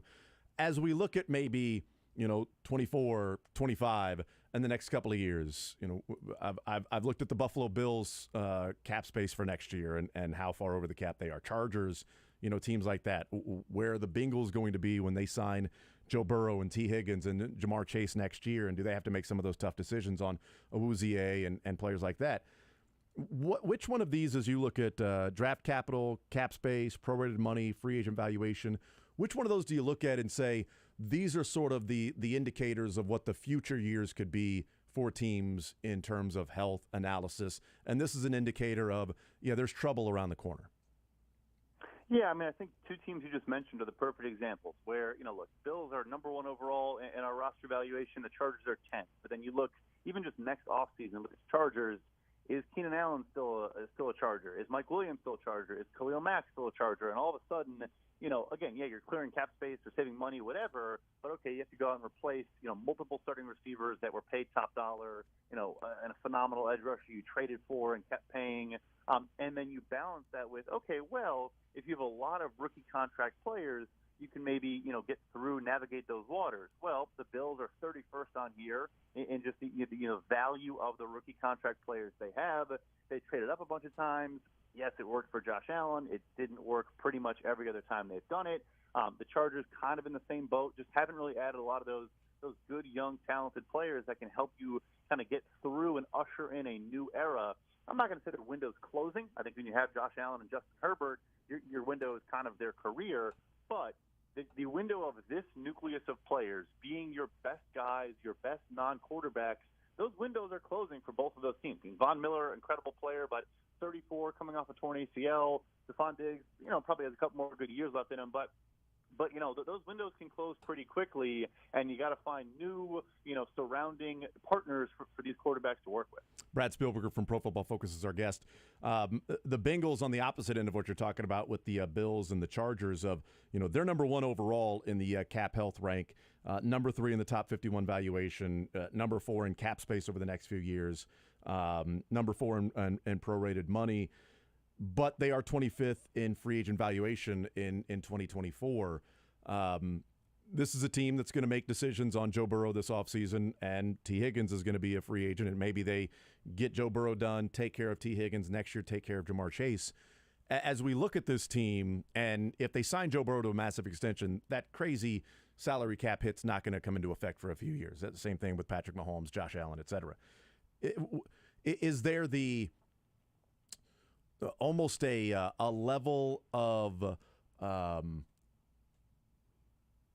a degree of where you have to take advantage of an opportunity here? Like it almost feels like you can waste something for the Bengals if they don't get a Super Bowl victory over the next 3 years with what the cap numbers could be for Joe Burrow, Jamar Chase, and T. Higgins. If you slow play those and backload those, that there's a feeling of a missed opportunity, that a nervousness that you've got to take advantage and win here, where the Chiefs have been able to do that with 2 Super Bowls with Patrick Mahomes before he kicks in with $40 million of a salary cap hit and on and on and on. What's the level of pressure that's there in Cincinnati with the front office and the coaches to do something over the next couple of years before it gets really difficult? Yeah, no, I think it's real. I know it sounds crazy, but you just go back, look historically at guys, very good quarterbacks, who maybe made a Super Bowl when they were on that cheap rookie deal, and then they get paid, and it just becomes very, very, very, very hard. So the Bengals, I think, have done a very, very good job of they're drafting a couple years out where they're taking guys that maybe it's not the most pressing need right now. I mean, look at this year. Miles Murphy out of Clemson, their first-round pick, a very good player, might not play that much this year. I mean, they have Sam Hubbard and Trey Hendrickson in the fold. They have Joseph Asai and some other decent depth pieces. But when those guys maybe are coming up for new deals and they're 29 and 30 years old, you say, well, we don't have to pay this guy because we have this replacement. Mm-hmm. They obviously lost both starting safeties this year, but their first-round pick last year in Daxton Hill, and then second-round pick or third-round pick this year in Jordan Battle. Like, they've continued to make sure they have a replacement in place. But to answer the question, though, yes. I mean, it is these windows are fleeting, and it's going to be very hard for them to be that good on both sides of the football. Because also even in free agency, which is a tough water to navigate, and you're going to have some misses. But I mean, DJ Reader, Trey Hendrickson, Chidobe Awuzie, like they've hit on so many guys, Mike Hilton, etc. And that luck might even be harder to do that than it is to draft really well. It's just hard to find good value free agents, and they've done it a couple off seasons in a row. Yeah, that's a good point. Brad Spielberger, Pro Football Focus, is our guest. Last one for you. We expect over the next 3 weeks some news on Chris Jones. Chiefs typically in July is when they're getting contracts done. Patrick Mahomes in 2020 got his contract done. Chris Jones got his contract done 2020. In both of those guys in July. How close do you think Chris Jones will come to Aaron Donald, or is there a wait between Quinnen Williams and Chris Jones to see who's going to go first? And if it's Quinnen Williams, does Chris Jones end up, splitting the difference between what Williams' number is and what Aaron Donald's is? Or if Chris Jones goes first, does Quinnen Williams split the number between, Jeffrey Simmons and Chris Jones? Like, what type of deal do you think Chris Jones will get, and how close do you think he can be to Aaron Donald's number? I think he's got to be pretty underwhelmed with the deals that have come through so far. I thought Jeffrey Simmons and Dexter Lawrence should have pushed it a bit higher, and Quinnen Williams then obviously, would get a little bit more than that. I think regardless, though, I think Chris Jones will be second. I don't think, no matter who goes first, I think it will be Quinnen Williams, but I think Jones will sit back and then top that number. But now, with how things have played out, you may have come in the offseason and said, okay, Aaron Donald's now making $30+ million a year. Maybe Chris Jones can get, 28 and get very close to it. With all the deals that have come through, I just think it's going to be tough. It's going to be an uphill battle for him. As phenomenal of a football player as he is, I'm guessing it's going to more so fall in, let's say Quinn gets 24 or 24 and a half. I think Chris Jones gets 26.5, 28, maybe as an absolute ceiling, and still a couple $1 million behind Aaron Donald, because I think the Chiefs will just say, look, we love you. We recognize, we acknowledge Aaron Donald's contract, but we're not going to ignore that a bunch of elite 24-year-olds just got paid. You're 29. Why would we, give you way more than those guys? We'll respect you. You'll surpass all of them, but not by some astronomical figure. Is there would there be an acknowledgement on the Katz brothers side with Chris Jones and his representatives of, and probably from the Chiefs in this part of the negotiation, is Aaron Donald had a please don't retire tax to his contract too. Like, it wasn't just here's the value, it's also here's the value and we want you to not retire, so we're willing to go here. We're willing to go over the top here. Whereas, Chris Jones, other guys aren't in the boat of, well, I'm ready to walk away anyway if I don't get this money. Absolutely, and that was real. I think they genuinely felt they had to convince him to keep playing football. And then his was super unique in just that it wasn't actually an extension. There was no new years added to the deal. He just got a flat-out pay raise, which is very rare, especially at that caliber of player. We don't see that very often where, Jones has to add new years onto his deal. So, yeah, it is a bit of an outlier, a bit of a unique contract, and obviously the Katz brothers are going to argue and push back on all those points, but it is. It is a rare deal, and maybe the benefit he can say, all right, well, then I only want to add, 2 years on or 3 years on, keep it short term. There's ways he can leverage that, but I struggle to see him getting, way up into those figures. Maybe I'm wrong.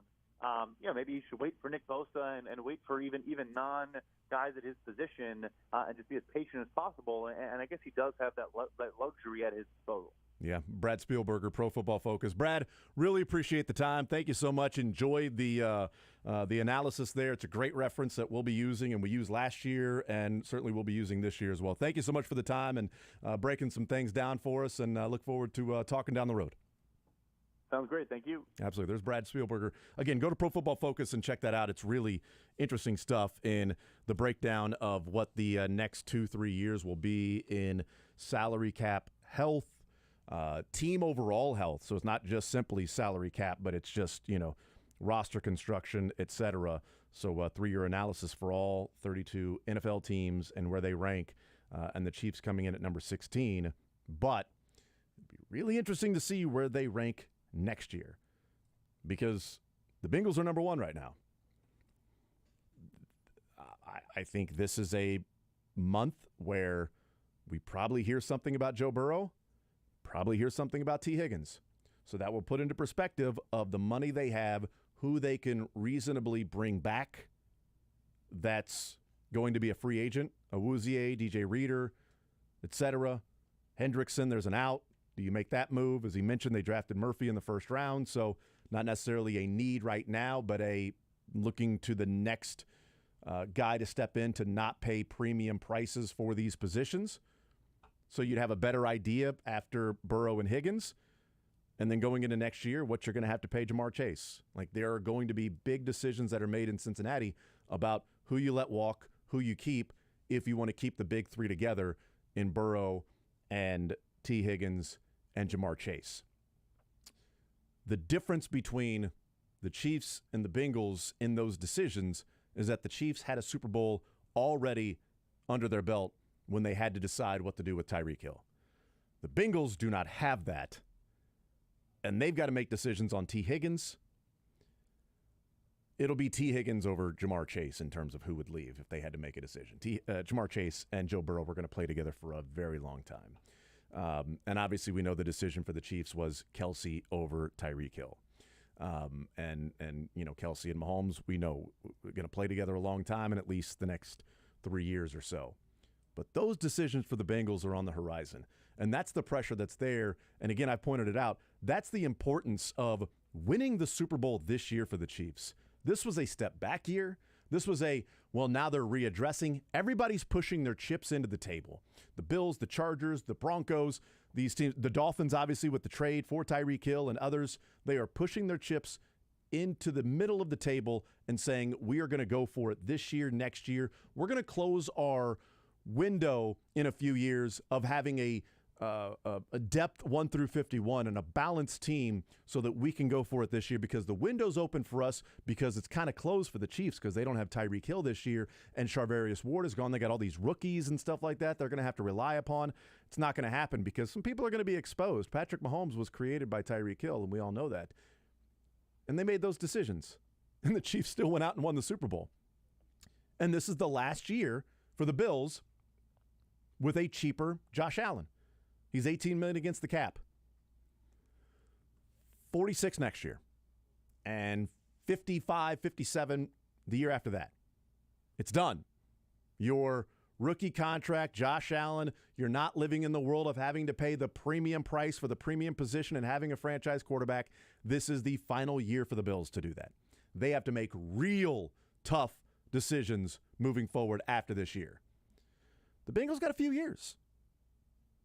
Because they can, Jamar Chase's contract, they can backload it and have, lower cap hits. Joe Burrow's, we saw that with Patrick Mahomes, backload it, lower cap hits early on. I think the Bengals would have 3 more years before they're really in the boat of saying, we got to pay Joe Burrow. Now it's a $45 million cap hit for Joe Burrow. They got a few years. Can they get one in those next few years? That's the pressure and how crucial it is, because the Chiefs, before Mahomes pops into, number 1 in salary cap this year, quarterback, and then into the 40s and 50s in perpetuity, they got 2. They got 2 of them under their belt. It's huge. It's huge that the Chiefs were able to take advantage of that. And that's a credit to the front office and the coaching staff and the players to be able to go out and do that and essentially steal somebody else's Super Bowl, if you want to call it that. That's how big this year was for the Chiefs, to be able to do it in a quote-unquote step-back year, in a year where it was the Bills or the Bengals year. And now, Chiefs are the betting favorites again, because you saw what happens when they were able to make those decisions. They've pushed through. Bengals and Bills have yet to get to the wall to figure out where the opening is. We'll take a timeout. We'll come back. More Zone next. Want to see more of The Zone? Watch the show live on the Sports Radio 810 WHB Facebook, Twitter, YouTube, and Twitch.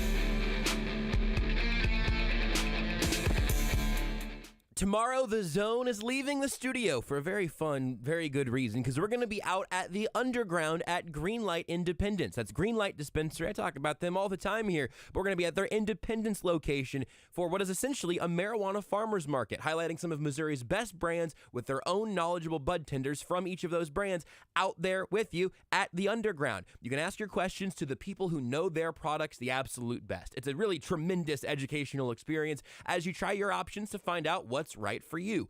It's the Friday and Saturday of the first full week of every month from noon to 8 p.m. So for us, that is tomorrow and Saturday. There are going to be 10 brands out there. 5 of them are going to have flour at great prices, and there's something for everyone. Whether you have experience of your own or if it's your very first time, there will be plenty of people ready to educate you and help you have a great experience. You can speak directly with the vendors and learn everything about the products directly from the people who make them at Greenlight Dispensary's Independence location at the Underground. We'll be broadcasting live tomorrow. The Underground is Friday and Saturday. We'll be out there, though, for the entire show. You can go and experience all of that from noon to 8.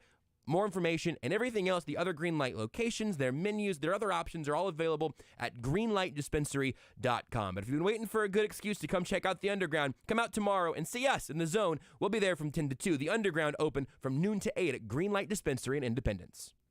Paid for client portrayal and endorsement. The choice of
You mentioned only 2 players this year on the Chiefs defense that are currently on the team have a salary cap hit $5 million or more.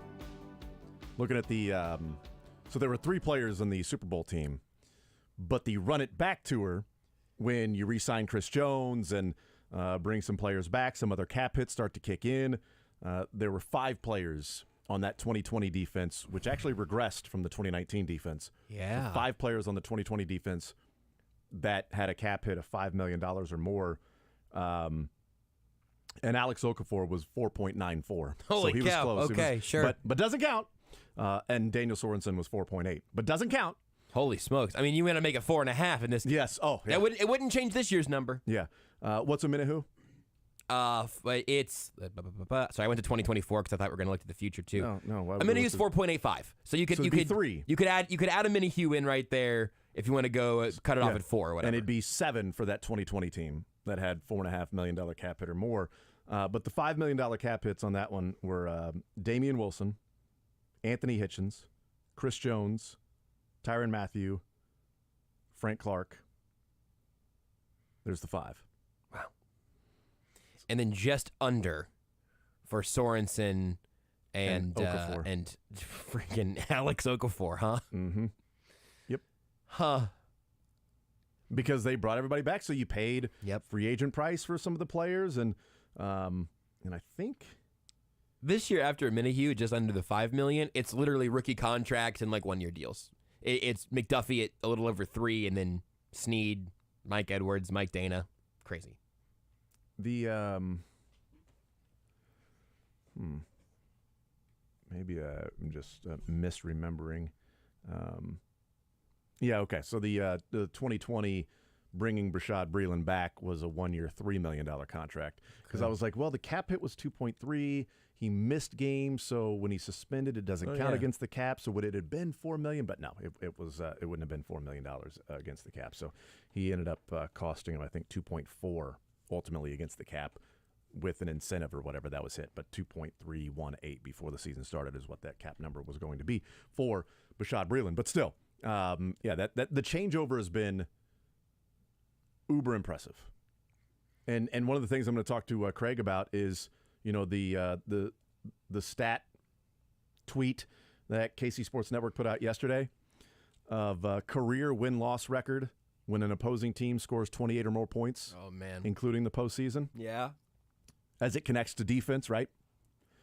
Joe Burrow's 2-8, which, by the way, he's only had 10 games where a team's scored 28 or more points on him in his career starting. 2-8. Justin Herbert, 5-16.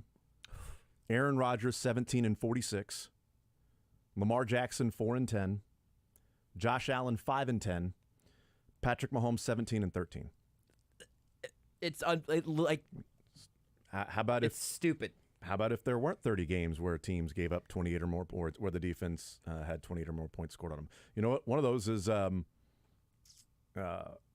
he's 1-1 in Super Bowls when that happens, because Eagles scored 35 and obviously 49ers scored, or Bucks scored more than 28 points in that game. But 17-13, Mahomes is when an opposing team scores 28 or more points.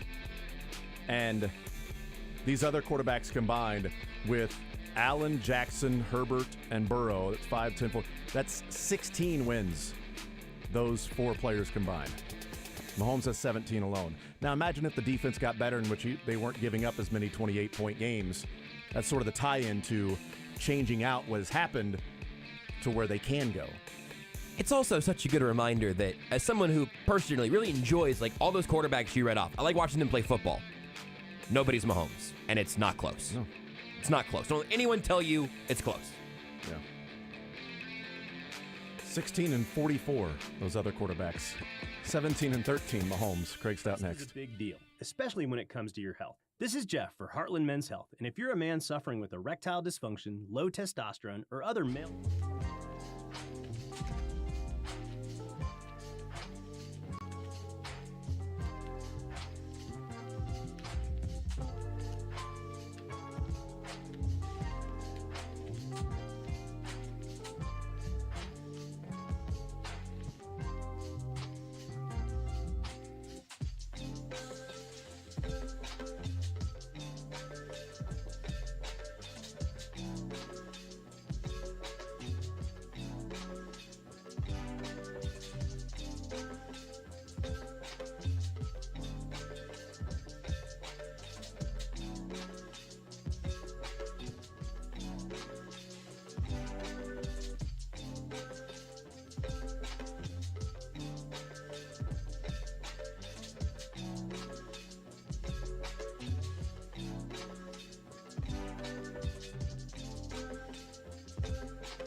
Head over to ticketsforless.com now to shop the best selection of Chiefs tickets, parking, and VIP tailgate passes, all with no per-ticket fees. And don't forget to use my promo code MJ1 to save big on your order at Tickets for Less. If you or your child suffer a sprain, strain,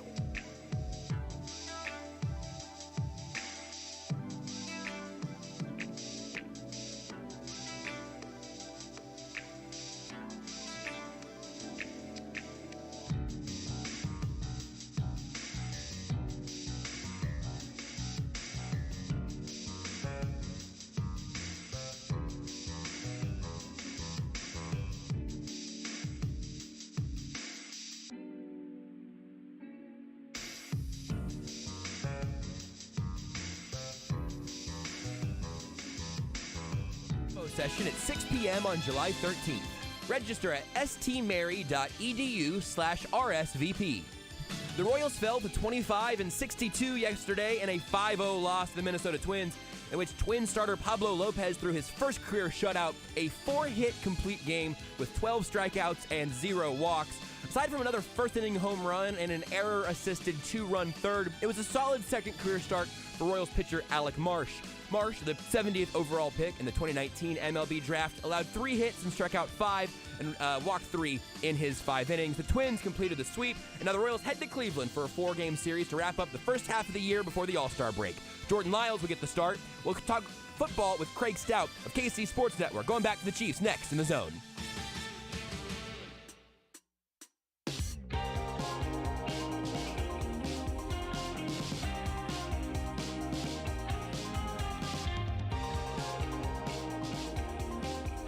All right, we continue right here on Sports Radio 810 WHB. Jason Anderson with you, Josh Brisco, Drake. We head up until 2 o'clock. We got Sports or Leisure coming up an hour from now. Right now, let's talk some NFL football, some Kansas City Chiefs football with KCSN's Craig Stout, kcsn.substack.com, and KC Laboratory Podcast. Craig, what's up, man? How are you, sir? Hey, I'm doing great, Jason. Happy to be talking football in July. I mean, you know, the most event-packed time of year for certain for our Kansas City Chiefs. Well, 12 days and counting. All right, the countdown is on. Yeah, 12 days from today, the rookies will report to St. Joe. I was talking yesterday, Craig, and I don't know, maybe it's just me, maybe it's a lot of other people feel the same way, but it feels like it's a little too soon. Not to where like I'm not happy about it. It almost feels like, wait a minute, we don't have another month and a half of just sort of a dead period. Like I don't know why this time, like 12 days, just feels like it's a little unreal in how quick that seems. I guess maybe because, you know, it's the second championship, I guess. Yeah, I don't know what that is. You know, maybe the first one we were just also, you know, we were reveling in it, and so it felt like it was just this really long time. And obviously with COVID and everything shutting down, there was a couple other things going on during that first one. This one definitely feels like we moved past it a lot quicker. And we're moving on to, you know, the next season a lot quicker than we did last year. Yeah, it's interesting. 12 days, though. Cannot wait for that. Craig Stout, KC Sports Network, KC Laboratory Podcast. Okay, so one of the things that may or may not be resolved by the time the Chiefs head to St. Joe, and the next time we talk, the Chiefs will be a week into training camp in St. Joe. So the Chris Jones contract that we've talked about and discussed, this is around the time. We talked last in middle of June, and it's like, yeah, I mean, there's really nothing that's going to happen right now. We're typically looking at July into August where the Chiefs get some contracts done, and that's what happened with Jones in 2020 and Patrick Mahomes as well. You know, we'll see if something's done over the next 12 to 15 days when the veterans report to camp. But my question to you about this Chris Jones and what could happen over the next couple of weeks. A year ago, there was a big question about what the Chiefs would look like without Tyreek Hill. You and I discussed it. Everybody discussed it nationally. There was a lot of doubt into what could take place with the Chiefs. Does Chris Jones have the leverage that Tyreek Hill thought he actually had? Does Chris Jones actually literally have that leverage that Tyreek Hill assumed he had? I'm going to say yes. I think if only because we know this organization really wants a veteran presence in the locker room. They are one of those that really kind of requires a guy in there, a veteran in there that they trust to run the room, be able to operate and be in sync with the coaching staff, because we've seen it time and time again over the past several years. A guy like Frank Clark is kind of an extension of whoever that position coach happens to be that given year. And it's really worked out for this team, not just then. We go back to seeing like the Justin Houstons, the Tom Bahalees, and even before that. Like this is an organization that really prides itself on having those veteran presences in the room. If Chris Jones isn't there, they don't have that veteran presence. And they're now looking at a group that needs a lot of guidance, needs a lot of, sort of advancement in their professional careers so that they can get into being the best version of themselves. They can't do that if they don't know the ropes, if they don't know the way that things are supposed to be done, if they don't understand how to watch film, if they don't understand how to run these drills, if they don't understand some of the off-the-field elements that a veteran presence brings to it. Certainly a guy like Mike Dana can help with that, but Chris Jones is the elder statesman of the group. They need him there not just for his on-field performance, which is, in itself worth whatever the contract is going to be, but that presence in camp is going to mean so much to DeCondre Coburn, Felix Anduke-Uzama, Truman Jones, B.J. Thompson, all these guys. It is so significant to have that deal done, to have Chris Jones in camp, because he's going to give so much of that off-the-field stuff that we don't talk enough about. The reason I asked that, and I think it's a good point about the off-the-field stuff, because I was going to ask you about a number of the on-the-field things, so I'm glad that you went that route. But, Brett Veach, one of the things that we've documented and talked about is that they go to a certain level with players, and that's the value, and if a player wants more, they simply say, sorry. I mean, if you want more, best of luck, you can go somewhere else. Trent Williams was one of the first ones we saw that it was like they got to a point and said, this is our best offer, and then he chose the 49ers deal. They didn't keep coming over the top until ultimately he signed his deal and agreed to the Chiefs and just couldn't turn it down. We've seen it with a number of different players, Tyreek Hill as well. So that is something that Brett Veach and the Chiefs have been very disciplined with, and part of that strategy is that they've got Patrick Mahomes. It makes it a little bit easier. Is this an area, so you talk about the off-the-field stuff, but even the on-the-field stuff with what Chris Jones can do for the entire defense, is this an area, is this a rare occasion where Brett Veach and the staff would look at it and go, here is what we view Chris Jones' value as, here's the dollar figure, and he's demanding this? This is an area where we may be willing to go a little bit more because of what he does for other guys around him on the defense and what he can mean off the field, on the field, things like that. Well, and we've seen this organization throw assets at the defensive line and the offensive line in its tenure here, and they just shed a big contract. So, yes, I can see them aligning to understand. It's like we know that he wants to be the second highest paid defensive lineman in the league. And we understand that he is absolutely worth that because he played better than any other interior defensive lineman did last season. He was the tippy top of that and doesn't seem like he's slowing down. This was not a situation where, Therese Paylor, rest in peace, used to say all the time, the contract year is undefeated. Mm-hmm. This is not a contract year thing. Chris Jones has another year on his deal. It's not like he's not going to be there if they don't get a deal done. He's going to be there. So I do think that he holds so much leverage here. Now, I'm not saying that, Brett Veach is just going to pay anything. He will still be disciplined here. He's not going to necessarily go over the top of the Aaron Donald contract or anything, but he's going to be able to get what he needs. Chris Jones, that is going to be able to get what he needs and what his agent believes that he needs, because he is so important to this organization. He is so important to this team on the field, off the field, and then the dominoes that fall after that. They want to get a deal done with L'Jarius Sneed. Like all of these, we are hearing so much about a L'Jarius Sneed deal. We'll have Nick Bolton, Creed Humphrey deals coming up in the near future here. Who knows? Maybe a Trey Smith deal as well. There are lots of things that they want to do with this money, and the easiest way to make that happen, especially this offseason, and Brett Veach has even targeted July as the date or as the month that they want to sign Chris Jones. They're looking for all these deals to get done here in the summer, take advantage of the cap room that Chris Jones is going to clear up. So I really do think that he has a ton of leverage here. He has all the cards in his hand, essentially, and Brett Veach is going to have to say, hey, listen, we're willing to come up maybe a little higher than we normally would because it's you and how much you mean to the organization. Yeah, visiting with Craig Stout, KC Sports Network, kcsn.substack.com, and the KC Laboratory podcast. What he does on the field, though, Sam McDowell's article, which was really good a couple of days ago, wrote about that, Chris Jones was the most double-teamed player in the NFL on the defensive line. He also led the league in pass rush win rate. So he had the toughest road, and yet he was still the most successful.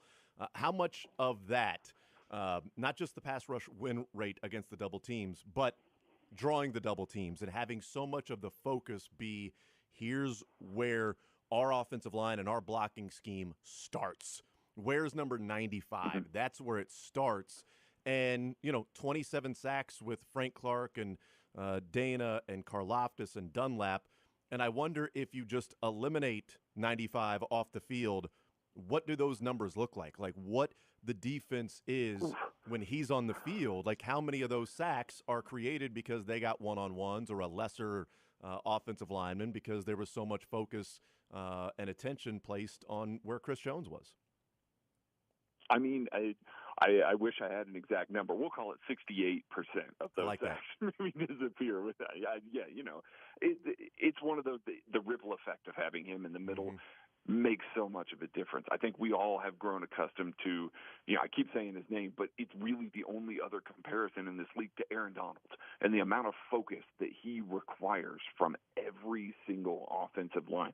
You have to know where that guy is, which is why it was so difficult for teams when Chris Jones would line up as a defensive end. Like, he had multiple sacks, and I think we all remember all of those sacks because he would line up as a defensive end. He has that flexibility to kick out there. And what do you do as an offensive line? It's like, oh, well, our interior, we were going to shade and we were going to offer help against all these dime packages and everything. Now we can't do that. How are we going to account for the fact that this interior defensive lineman was able to move out here and still win? It is so significant the way the teams have to play him, the way that teams have to account for him, that he is just, he's a force in and of himself. He was third in Defensive Player of the Year voting, and I agree with all of that. There is no reason to believe that that won't continue this year. And the reason why I think that he can ask for the money that he is, or, the Chiefs are going to pay him the money that they will, isn't necessarily the pass rush. It's always been there. But it's the discipline that he played with last year. We started to see it start to grow 2 years ago. Under Joe Cullen, it clicked in a way that we haven't seen it yet. The run game, holding down his gaps, keeping his pass rush lanes clean, not getting outside of where he needs to go.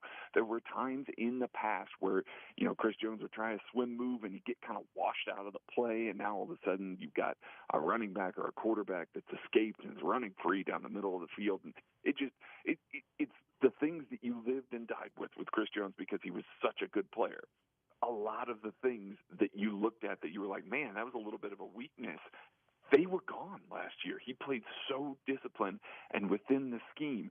That's a guy that is not being selfish, that is not just, hey, I'm going to rack up every single one of these sacks that I can. I need to get all these pressures. I need to tabulate all these stats so that I can turn around and ask for this amount of money. He did that. But the other side of that, playing within the scheme, playing within the structure, that's the on-field impact that I think was so important for this defensive line last year. And what allowed so many other guys to succeed was the fact that he knew, hey, I'm going to catch this double.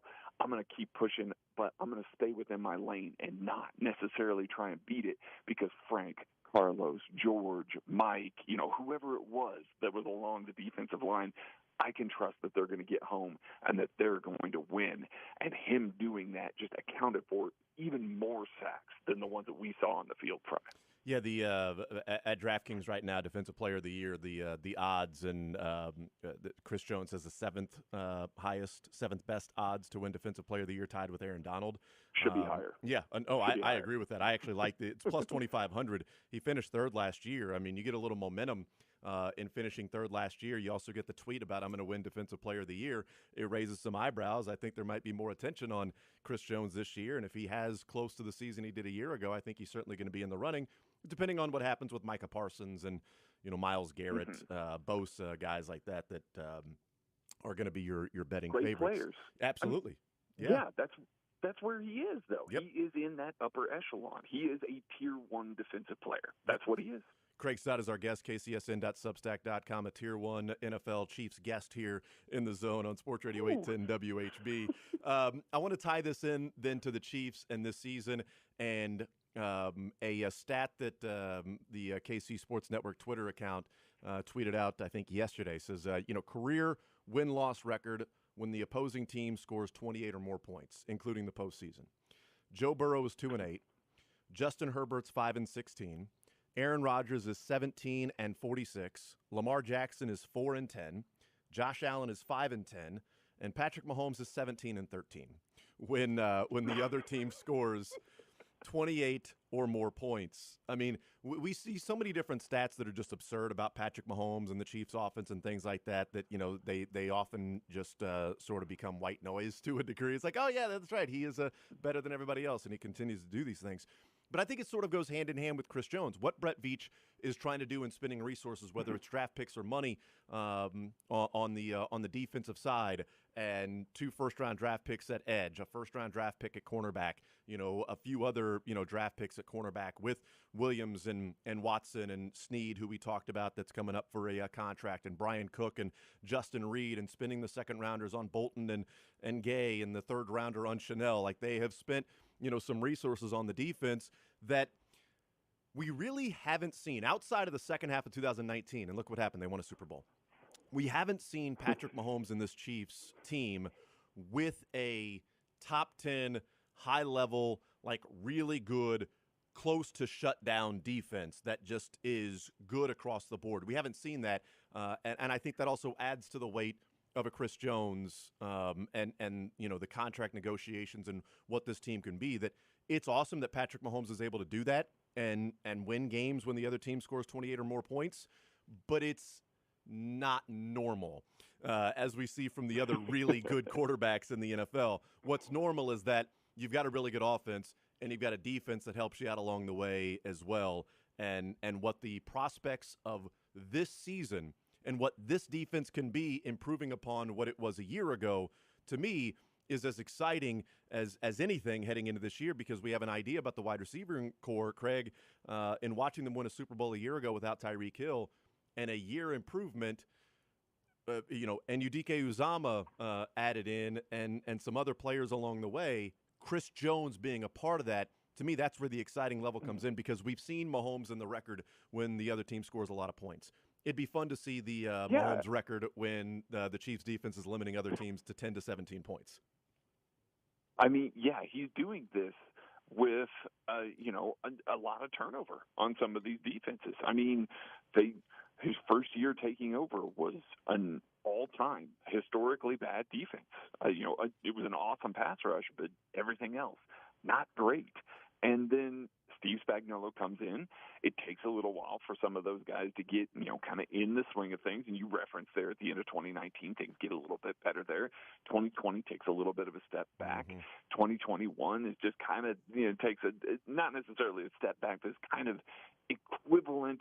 And you started seeing some of the cracks in the armor there. And now 2022, they overhaul the defense again. And they end up winning a Super Bowl. But it's not because you look back at that and you say, okay, listen, this defense was locked down. Certainly we're going to remember the Nick Bolton Super Bowl game. Like that was awesome. We remember Chris Jones in the playoffs, Frank Clark in the playoffs. But you're not looking at that defense and you're saying, drive in and drive out. They were elite. This is what gets you excited about this defense, because they keep adding these high potential players, these high, kind of impact players to them. Yes, they may be swings and misses. They may not live up to their potential, but if they do, like a Chris Jones, like a Nick Bolton, like an even L'Jarius Sneed, we could look at this defense and say, okay, there are enough guys that can make an impact on this defense to come up with enough drives with stops. I think that there's a lot of times that we watch this defense and there's a little bit of, okay, what's it going to be? When's the turnover going to happen? Are they going to be able to get off the field that way? Or is it just going to be they're going to tighten up in the red zone a little bit? And all of a sudden, you got a 6-minute drive, you gave up 3 points, you count that as a win there. You start having some more of these impact, these high-energy types of players, these high-ceiling type of players. Now, all of a sudden, you get a lot more 3-and-outs. Now, all of a sudden, you're giving the ball back to Patrick Mahomes, and now you're taking points off the board. That's why I've been on board with the approach that they've made here. The foundation is solid, and we've seen that over the past 4 years, essentially, with Steve Spagnuolo. We know what we're getting. We know what we're going to get out of a Spags defense. We know that they're going to peak in November and December. They may start a little bit slow. That's fine. When it comes time, when the chips are down, they're going to play well. But in that meantime, raising the ceiling, you've got that foundation already. Raising the ceiling should get everybody so much more excited. I don't know that we're ever going to see a top 10 defense out of Steve Spagnuolo in the majority of the metrics. He certainly was there in points in his time in Kansas City, but in the majority of the metrics or in any of the advanced metrics and stuff like that, I just don't know that we're going to see that.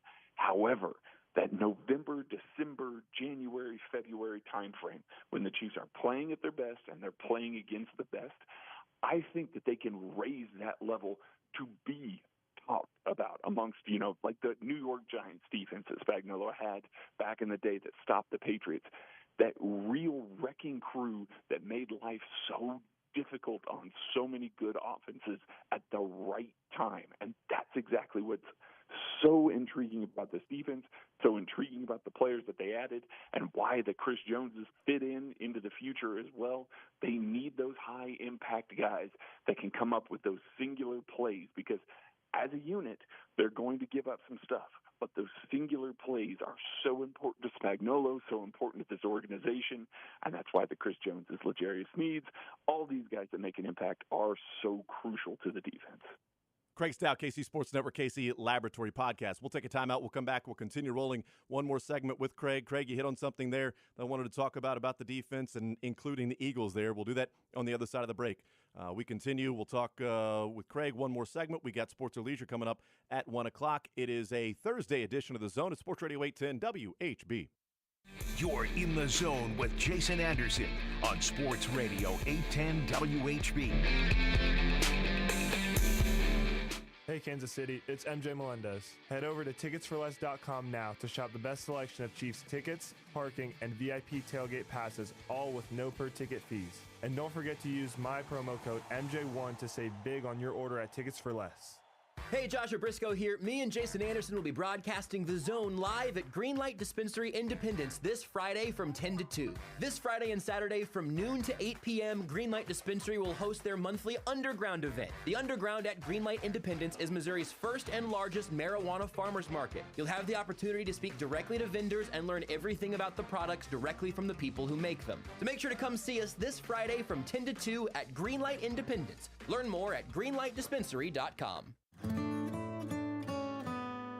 It's the first day of the first grade, and she found a new best friend.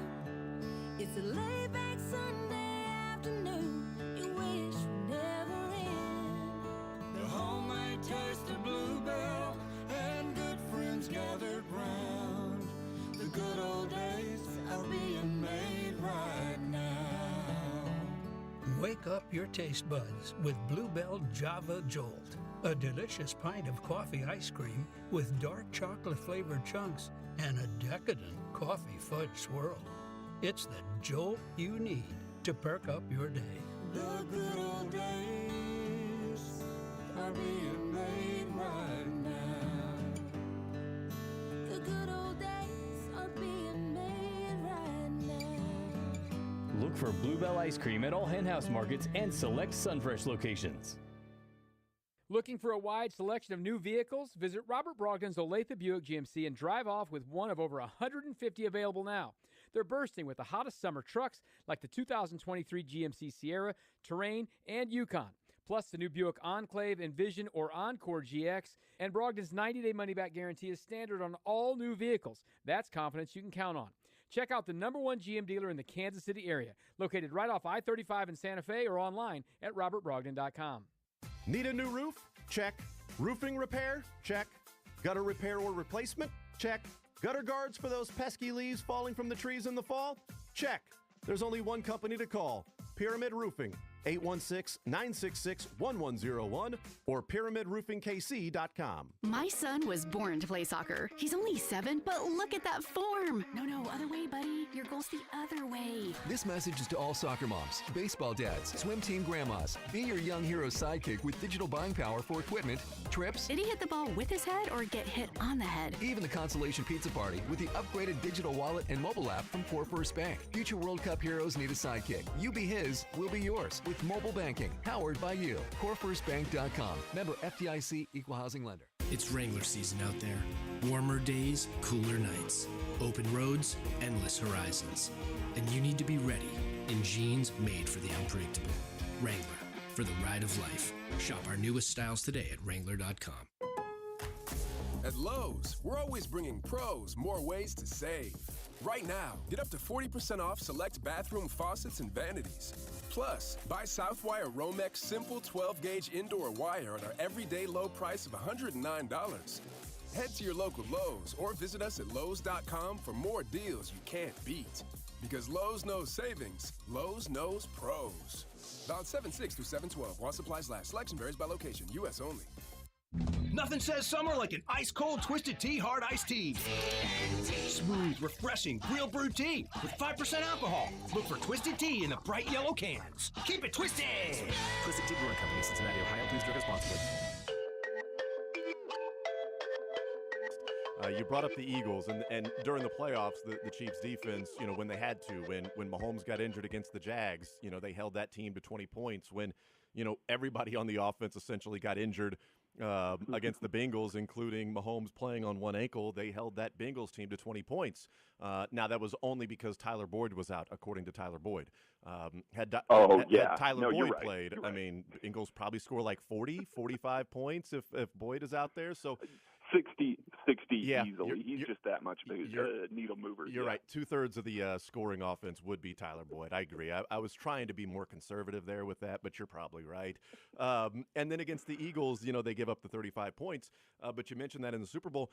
How lucky were the Chiefs that they got to play on a different field than the Eagles? I mean, listen. It is unbelievable to me. I made this comment the other day.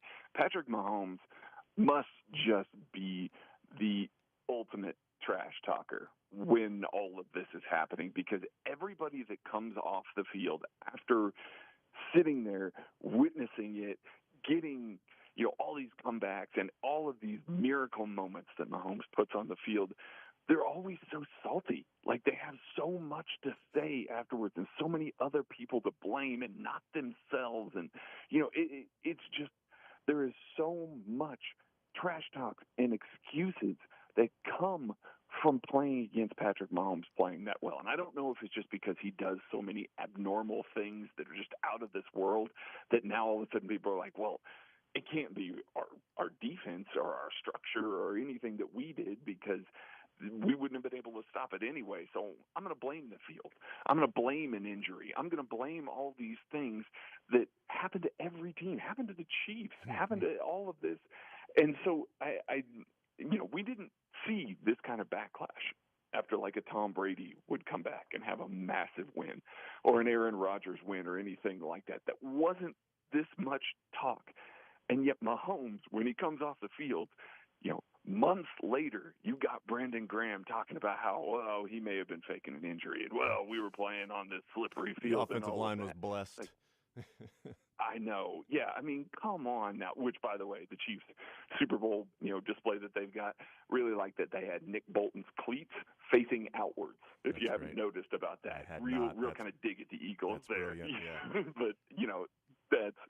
Anyway, there's so much trash talk. There has to be, because I've never seen another athlete get treated this way, that is this good because it's so much. And I just think maybe it's because they don't know how to beat him. Let's talk real quick before we let you go. The next time we have a conversation, I had mentioned rookies will be there in St. Joe for 9 days, and the full squad team practice will be on team practice number 5 the next time we have a conversation. So just getting your general thoughts, like what are you anticipating the most of St. Joe? Are there players that you're excited to watch and see when we all get up there to St. Joe? I mean, I alluded to it a little bit. It's the development of the young pass rushers, the young defensive ends. They are clearly banking on their process and their evaluation of these players hitting the ceiling. They're saying, hey, we've got Joe Cullen over here. We know what he did with these guys last year. We believe he can get the most out of them this year. So I'm very interested to see how those guys take to everything, how they're lining up, how they win in different ways, because now the pads are coming on. They're going to be swinging a little bit, and these are good veteran offensive tackles that they're going to be going up against, that they're going to have to play against. So it's not like they're just going to be beating up on a third stringer all the time with pads on. Now they're coming on. Now they have to deal with Jawan Taylor. Now they're having to deal with an experienced veteran like Donovan Smith. They've got to figure out how they can win, how they can implement the things that they've learned already, how they've gone through OTAs and everything. I think that is the single biggest storyline of the season, because if they hit early, if they peak early on in their career, this, like you alluded to, could be a much better defense, like a significantly better defense than we've seen in Patrick Mahomes' time in Kansas City so far, and it can stem almost entirely by the fact that Felix Anudike-Uzomah, Truman Jones, B.J. Thompson, even George Karlaftis' development in year 2, all of those things can move the needle in such a way that we'll be looking back on this offseason as like, oh, man, that was a really, really big one for the organization moving forward. Craig Stout, KC Sports Network, kcsn.substack.com, and KC Laboratory Podcast. Craig, you're the man. Really appreciate it. Pumped, ready to go for training camp, and we'll see how quickly we get through these next 12 days or so. Thank you for the time, as always, man. Looking forward to our next conversation. All right. Appreciate you, Jason. You got it. There's Craig Stout, KC Sports Network, KC Laboratory Podcast. And, yes, we talk every few weeks with Craig, and then certainly rotating with Matt Lane and Kent Swanson from the KC Sports Network, the KC Laboratory Podcast boys. And so, yeah, the next time Craig and I will have a conversation, be full squad team practice number 5 there in St. Joe. Cannot wait. And, yeah, that's certainly something that people will be keeping an eye on, is the young pass rushers, the defensive ends, and what they can do coming into this season. The rookie with FAU, year number 2 for Karlaftis, when he talked about, second half of last year, at the end of last year, he started to figure it out, started to figure out those false steps. And, every step matters, every sort of inch and yard when you're rushing a passer, how quickly they can get the ball out, the feel that they have, the defense and what it's doing behind you. If you're a defensive end, those small extra steps that are unneeded, those false steps that are, keeping you from getting a hit on the quarterback or getting a pressure or getting a sack, are crucial. And Karlaftis talked about sort of that, figuring those things out and learning and developing. And we saw him go and have all those sacks in the second half of the season. So there's certainly an excitement of Karlaftis, who is such a sponge and wants to learn and wants to be the best he can be. And, working on jiu-jitsu with Tamba Ali in the offseason, and all of the extra work he put in before and after practice with Frank Clark last year. And, and certainly he'll be passing that along to whoever else, whether that's FAU or B.J. Thompson or, somebody else there with the Chiefs. So, the young pass rushers, defensive ends, could be absolutely crucial this year for this team to go along with the biggest, as good, if not the best, game-wrecking interior defensive lineman in the NFL, because he was better last year than Aaron Donald.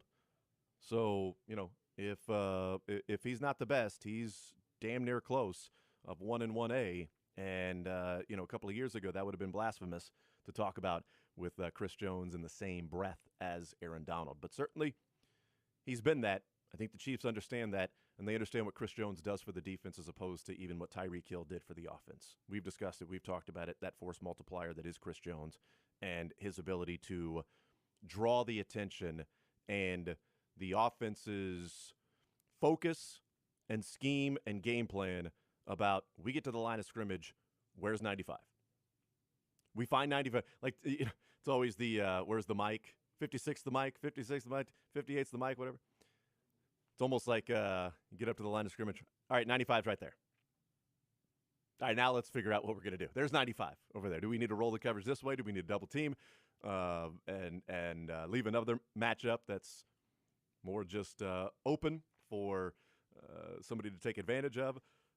So we'll see what happens coming up at training camp and certainly coming up this season. We'll take a timeout. We'll come back. We will continue rolling. Coming up at 1 o'clock, Sports or Leisure. It's more Zone right after this on a Thursday. Sports Radio 810 WHB. Want to see more of the Zone? Watch the...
All right, welcome back here in the Zone right here on Sports Radio 810 WHB. Thank you to Craig Stout, KC Sports Network, KC Laboratory Podcast.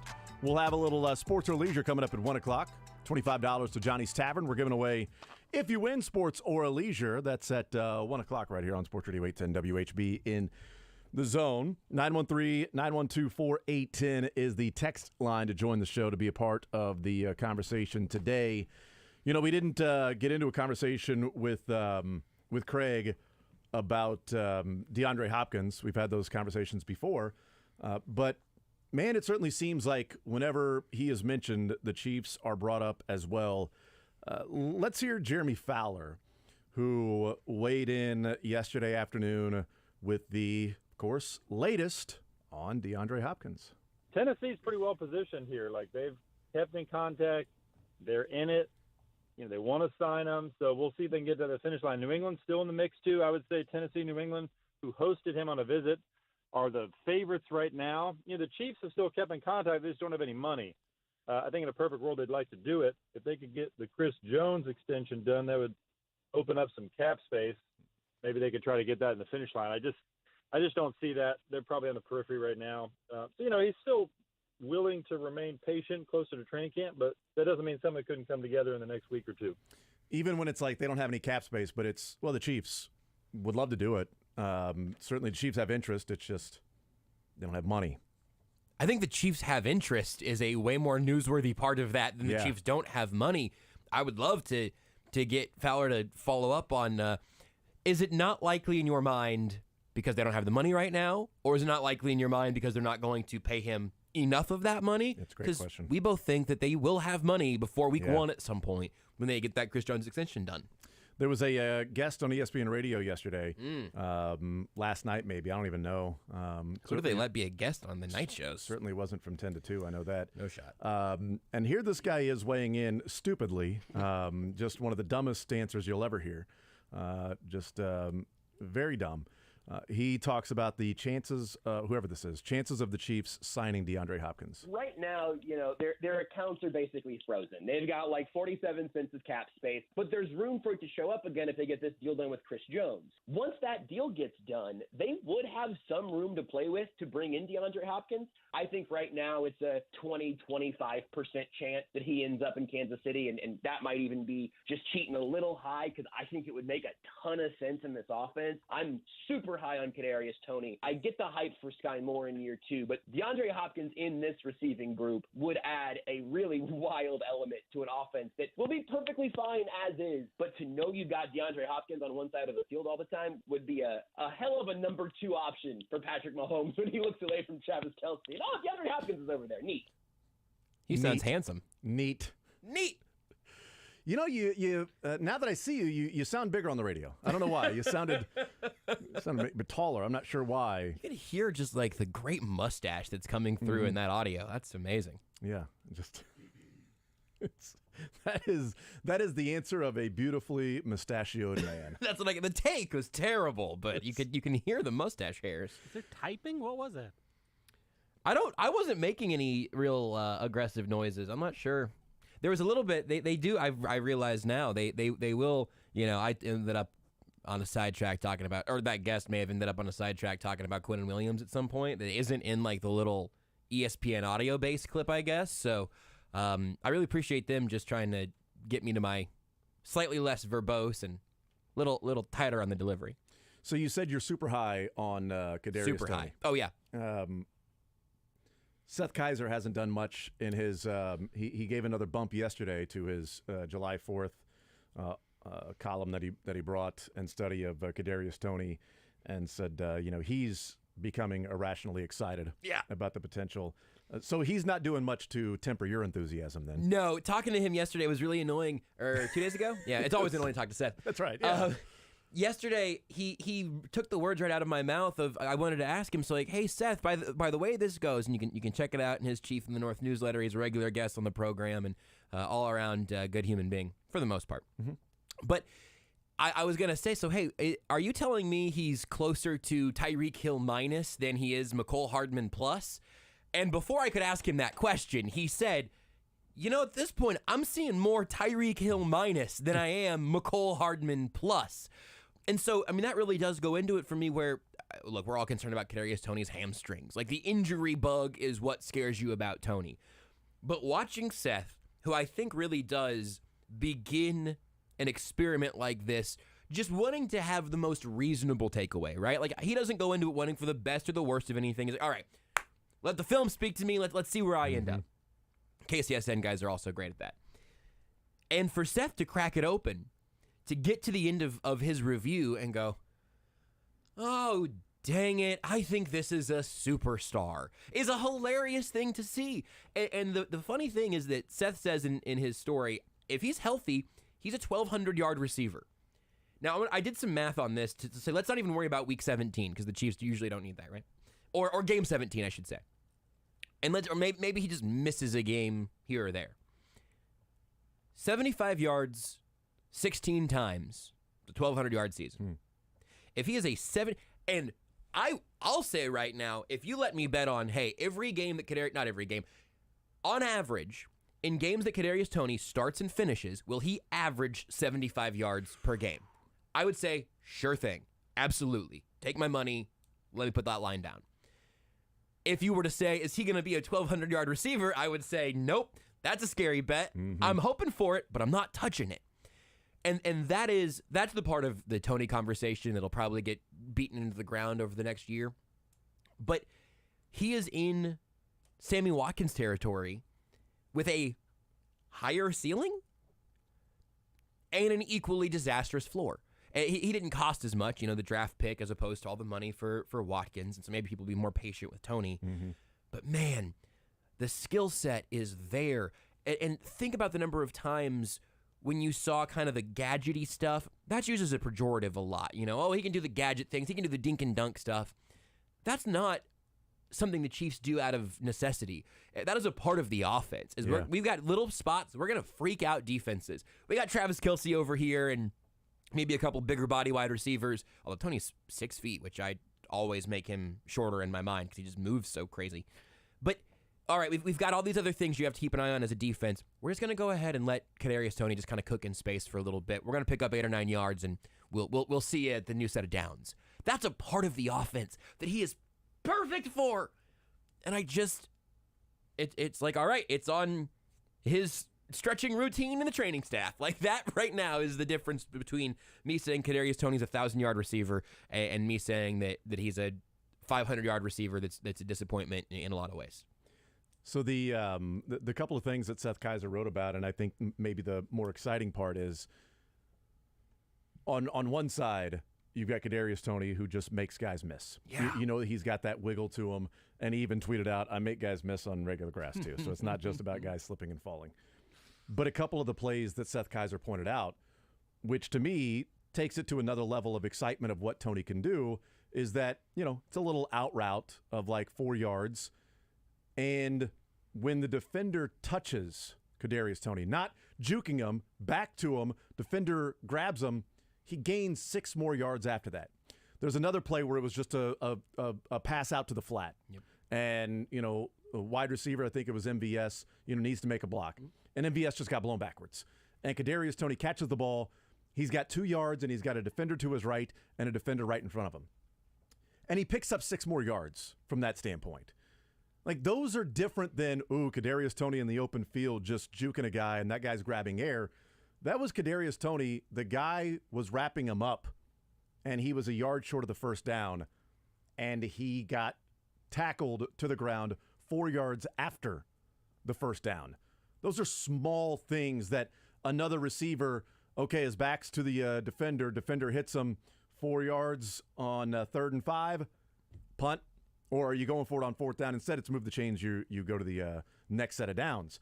Those are small things and small yards that aren't really talked about, and certainly broken down the way that Seth Kaiser is breaking them down, because we like the deep passes, and we like, oh my goodness, that guy grabbed air. That was pretty awesome what he did there. Not, hey, look, he got hit, the guy wrapped him up, and somehow 5 yards later is when he's brought down. That's not a sexy play to break down and say, here's why he can be a 1,200-yard receiver. But it's hidden yardage, and that is so frequently the difference between third down conversion and punting on 4th and 6, or maybe it's a punting on 4th and 8 as opposed to getting to go for it on 4th and 1 or 4th and 2. Those hidden yards that a freak athlete can pick up out of thin air, they're so valuable.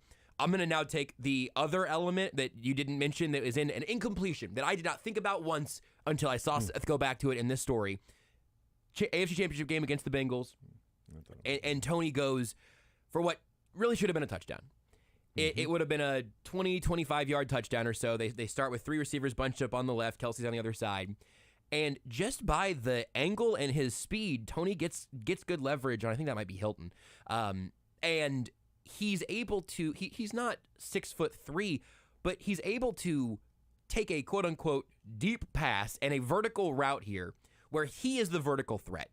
And because of that speed, his release, the quickness at the line, he is behind the corner, leaving him a very, very, very difficult play. And the ball comes out when he goes to the ground, and so it's not something we think about very often.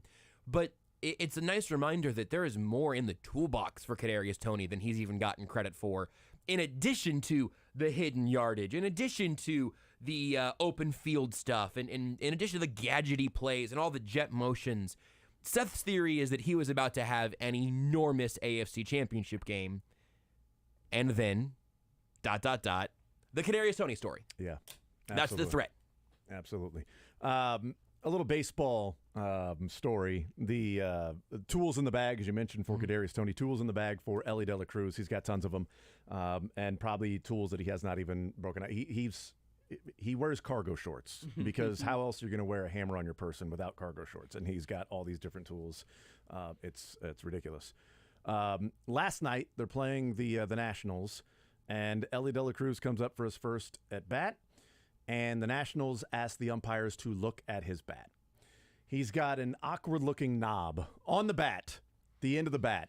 It's sort of shaved down, but you see some bats with the bigger knobs. I think Joey Votto has a big knob, and then Ellie De La Cruz's knob is bigger, but it's also different shaped than what you would expect a knob to be. You said he was carrying a hammer.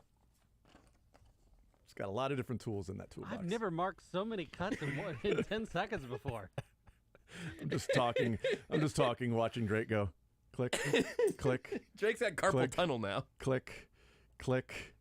It's a short week, Drake. I'm trying to help out for tomorrow. I appreciate that. We got a quick turnaround. That's exactly right. Trying to give you some more ammunition. But anyway, it's an odd-shaped sort of... handle. Sure, that's what you want to go with. Or butt. He's got an odd-shaped butt on his bat. So Dave Martinez has the umpires look at it. They look at it and say, we've never seen this before. You can't use it. They go to a replay umpire. They talk with New York. Finally, he comes out with a different bat with just a regular-looking knob, not the oversized, awkward, weird-looking knob. And he gets out. The Reds then get in contact with Major League Baseball because they had already had it pre-approved. So they get in contact with Major League Baseball to then pass along the information to the umpires and the replay officials that this is a bat you have pre-approved. It's okay for him to use. And they said, okay. His next bat comes up with his regular bat and then smashes one 455 feet into the upper deck in Washington. And while the ball is flying, he stands in the batter's box, looks at his own dugout, the Reds dugout, not the Nationals, looks at the Reds dugout and points to the knob of the bat and then tosses the bat and goes and jogs around the bases. It's a pretty badass thing to do. It would have been better if he'd have hit a home run in the first at bat when they told him, you can't use this particular bat, but it's been pre-approved by Major League Baseball, all that stuff. So here's the conversation after the game was over. This is David Bell, the manager for the Reds, talking about whatever the bat issue was with Ellie De La Cruz in the first inning. A knob on his bat that we as an organization got approved by Major League Baseball. The umpires did not have record of that. The replay crew, where they called to double check it, didn't have record of it. So we had to take an extra step, get word to the replay crew, and then the umpiring crew contacted them. And by the second at bat, it was cleared up.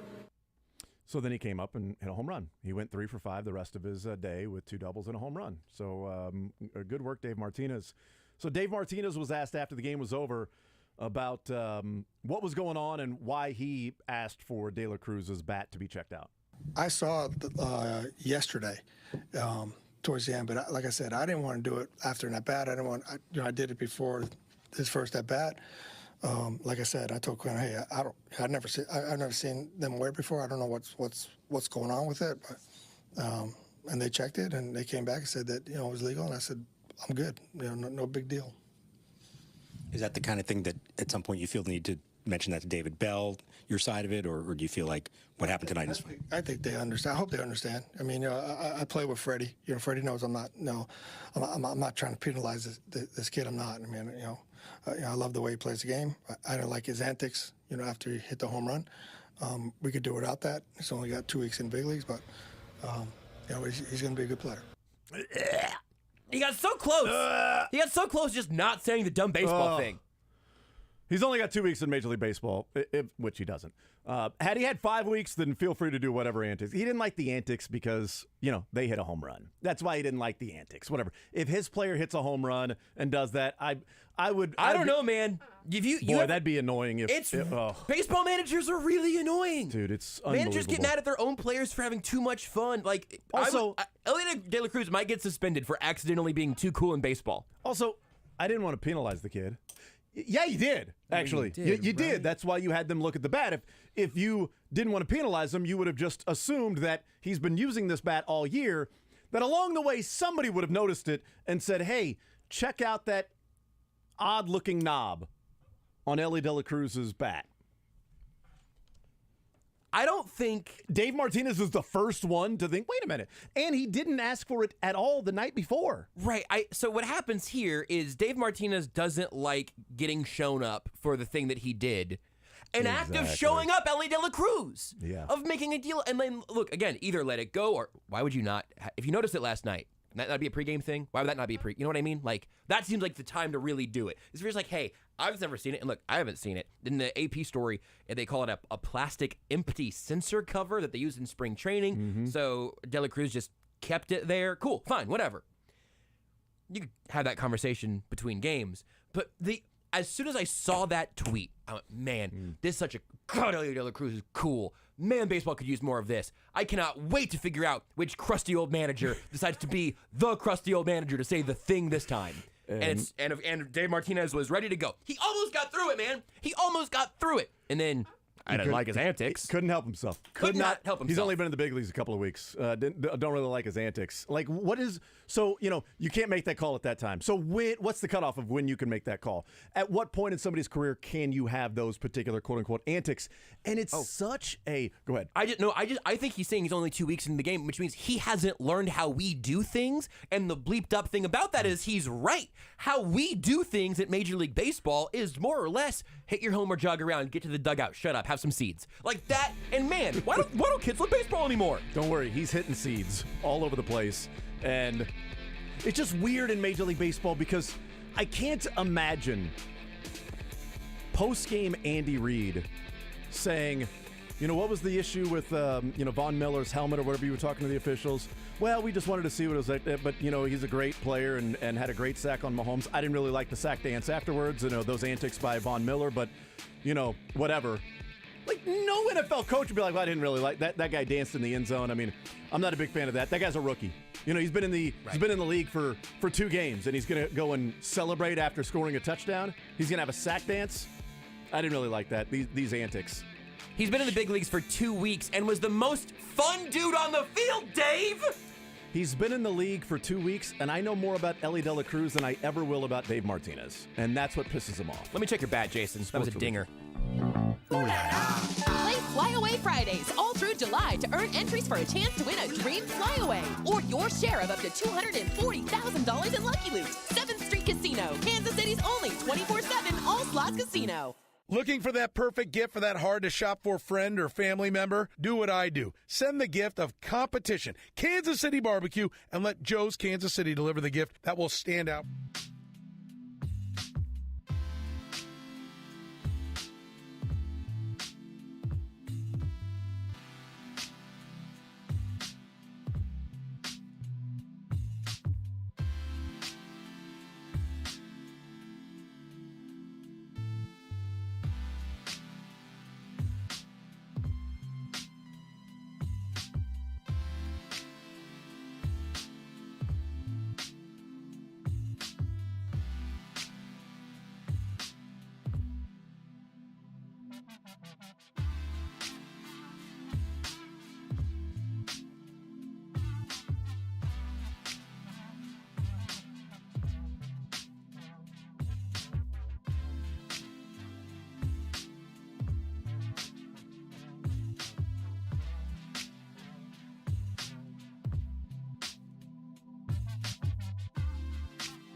All right, time for a little sports or leisure. 913-381-810. Playing some sports or leisure today. $25 to Johnny's Tavern is what we are giving away for sports or leisure. 913-381-810 to join us. First in, first on. Here's how you play. You get a sports question, you get a leisure question. You get them both right, you win. Get either of them wrong, you lose. Sorry. But the question is out there, available for someone to call in and request if you know the answer to it. We do not give out the right answer until somebody answers it correctly, or we have just simply run out of time. So that's how you play a little sports or leisure. You were saying that the Royals have an Ellie De La Cruz in their system that's a guaranteed, definite 5-tool, one of the most exciting players to hit Major League Baseball. Yeah. De La Cruz and Shohei Ohtani, that they've got one of those that will be the third most exciting player to hit baseball. Yes, but also he respects the game, which is the most important. He's a 6-tool player. Oh, yeah, thank you. That's 6-tool, the respect for the game. That's my number one tool. My number one tool is Dave Martinez. Ellie's is his knob. So who's this player? There was a little bit here in our own Jack Johnson tweet about Austin Charles in High A right now. He's a Firefly at the moment. Yeah, he's firecracker is what he is. I've heard a lot of people tweeting about Austin Charles, but does 6'6" as a 19-year-old shortstop do anything for you? Because oddly enough, I don't think I've heard them tweeting about it. I've read them tweeting about it. That makes sense. He hit an absolute bomb. I think this must have been from last night for the Fireflies, and it looks like a player. Maybe a few years we'll be talking about some other manager being mad at the fact that he high-fived his third base coach too hard on the way around in the base. Oh, really? Yeah, just a little hand gesture to his teammates, a little high-five to the third base coach, and I'm sure somewhere some baseball lifer got really, really angry for some reason. There's a website called rotoprospects.com. Yeah. Says, Austin Charles of Royals smashes a homer on Wednesday in Low A. We put the 6'6", 19-year-old shortstop in the spotlight earlier today with our fantasy baseball video, making comps to Ellie De La Cruz and O'Neal Cruz as the ceiling. Or she changed his name to Austin Cruz. Yeah, what's the deal with that? Austin Charles, that's not going to cut it, man. Tell you what, though, 2 first names. Yeah. That's a strong one. O'Neal Cruz has 2 last names. That's true. Ellie De La Cruz has 4 names. Oh, wow. So there you go. That's the connection. Yes. You can't have 1 first name and 1 last name. You either have to have 4 names, 2 last names, or 2 first names. I think that's the way you to can't do have some combination. That's right. So Austin Charles, who has been getting a lot of run lately on Twitter. If you follow Royals Farm Report, it's like Colbert. So former part, Preston Farr, who does a lot of Royals minor leaguers. He's a great follow if you are wanting to pay attention to the minor league system. He's got updates constantly. He's following it all the time. It's a great follow. So yeah, at Royals Minors there. For Preston. Royals Minors. Yeah, thank you. Austin Charles, Joshua Brisco saying is Ellie De La Cruz, but more respectful to the game of baseball. And just to people, he's a yes sir, no sir, yes ma'am, no ma'am type of guy. That's why he's good. I honestly don't care if he's respectful to human beings. I do care that he is respectful to the game of baseball. He punched the bat boy on his way up to hitting the ball, but he hit it and ran around the bases. This jerk, Ellie De La Cruz, has his own high five little thing with the bat boy, right? Yeah. And gives him extra money every day and signs baseballs for his friends. But then he danced after a home run, and I just can't have it. I can't have that guy being in Major League Baseball. It's ridiculous. He loses a tool because he's acting like a tool. Why do so many managers seem to actively have disdain for people trying to make their sport, not even trying, genuinely with their own personality, making their sport more interesting? Yeah. Sports are fun with, hey guys, listen, if there are any kids listening right now, your parents are about to tell you that I'm wrong, and maybe they're right, but they're not. Sports are more fun with a little disrespect. Just at least a little bit. Chiefs-Bengals is more fun right now than Chiefs-Chargers has ever been, because that rivalry was never all that disrespectful. A little bit. Respect your people in your real life. You can disrespect your opponents in sports a little bit. Adds a little fuel to the fire. Yeah, but you like a guy who's 6'6", shortstop, and is in low A and is still growing. At least maybe not height-wise, but it's still going to be able to fill out the body. So, yeah. I'm very excited about that. Absolutely. Did you call him up now? Just the whole way? Yes. I mean, it's about damn time. Go ahead and hop on that Let's elevator, go. sir. I don't see why you can't make the jump from low A to the majors. I think he should, honestly, he should be in the home run derby. Yeah, I wish Ellie De La Cruz was in the home run derby. But only respectful. Did you see that what a new addition to the home run derby this year is that they're giving away kind of a very Mariners aesthetic chain that says like home run champ or something like that on it. It's got the Mariner compass in the middle of the pendant. Interesting. That's a spot where baseball has been like, you know what? Every team can have like a home run thing. And so now it's making its way to little fun jewelry for the All-Star for the home run derby champ. That could be kind of fun. I kind of like the home run derby still. I love it. A lot of baseball has lost my attention on the national scale. I like the home run derby. A home run derby over the All-Star game. I'll pay more attention to the home run derby than I really will of the All-Star game. But Ohtani not pitching is really sucks the air out of that. Yeah, I would like to see Ohtani and home run derby and Ellie De La Cruz and some of these guys, but things happen. Ooh, I know we got to get sports leisure, but I have the Big 12 preseason media poll. Looks like it just came out. Thank you. Shehan Jaradia just tweeted it out. You want your 1 through 14? Of the Big 14? I'm going to say number 1, Texas. Number 1, Texas. Number 2, Oklahoma. Number 3, Oklahoma. Number 2, K-State. Number 2, Kansas State. Wow. Nice 14 first place votes there for K-State. Only 4 for Oklahoma. And then Texas Tech at 4, 5 TCU, 6 Baylor, 7 Oklahoma State, 8 UCF. That doesn't jive with the odds you were talking about earlier, right? No, it does not. Kansas at 9. The number 10, Iowa State. Number 11, BYU. Number 12, Houston. Number 13, Cincinnati. Number 14, West Virginia. Interesting. So Texas, K-State, Oklahoma, Texas Tech, and TCU is your 1 through 5. They all got... I'm asking this. I know this is a dumb question. The parentheticals are the number of first place votes, right? Yeah. Because Tech got 4, TCU got 3, and Oklahoma State at 7 got 1. Mick Schaefer. Does Mick have a vote?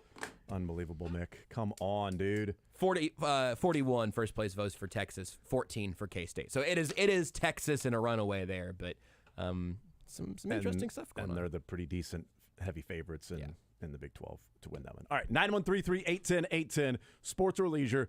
We'll tell you how you play. Here are the categories today for sports side, and then Josh will get the leisure side. We still have stadium questions. Last week we came up with a number of questions around different stadiums with John Sherman having his press conference about a stadium. So we've got that. We got Major League Baseball, and we have some NBA draft, some local and then national stuff with the NBA draft. We'll start slowly transitioning into some NFL stuff coming up here in the next couple of weeks. What about on the leisure side, Josh? We still have art questions that no one ever asks for that'll probably get retired after this week. So ask for the art questions if you want them. Then we have the dog days. It's the dog days of summer, so I'll ask you a question about dogs. We have the return of the Marvel Cinematic Universe questions from former intern Dylan. And then what could it IMDb? I'll give you an IMDb description of the movie. You got to tell me what movie it's from. All right.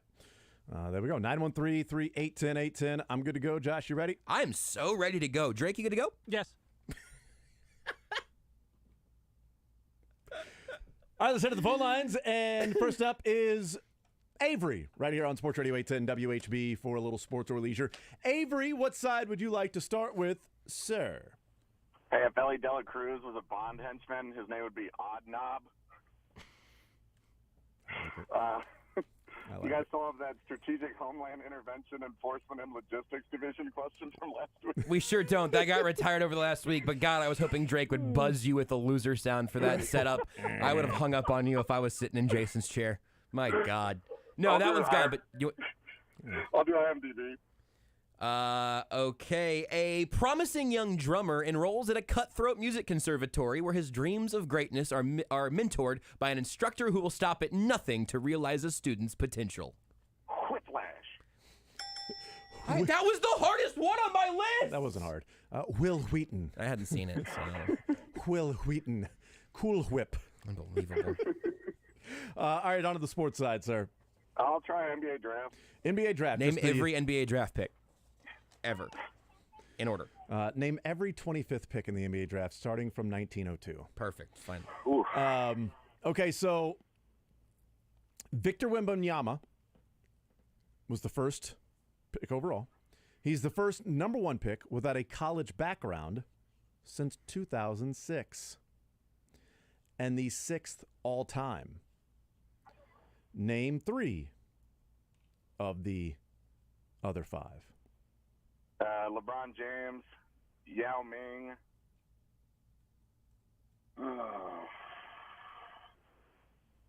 No college background. Man, 2006.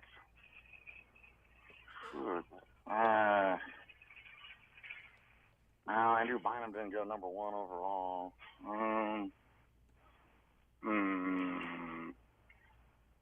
Are they more like foreigners, or are they more like high school guys?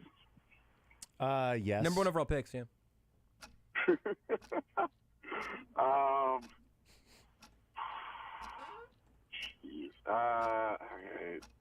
Man, who would it have been in 2006? Like, you got any them hints?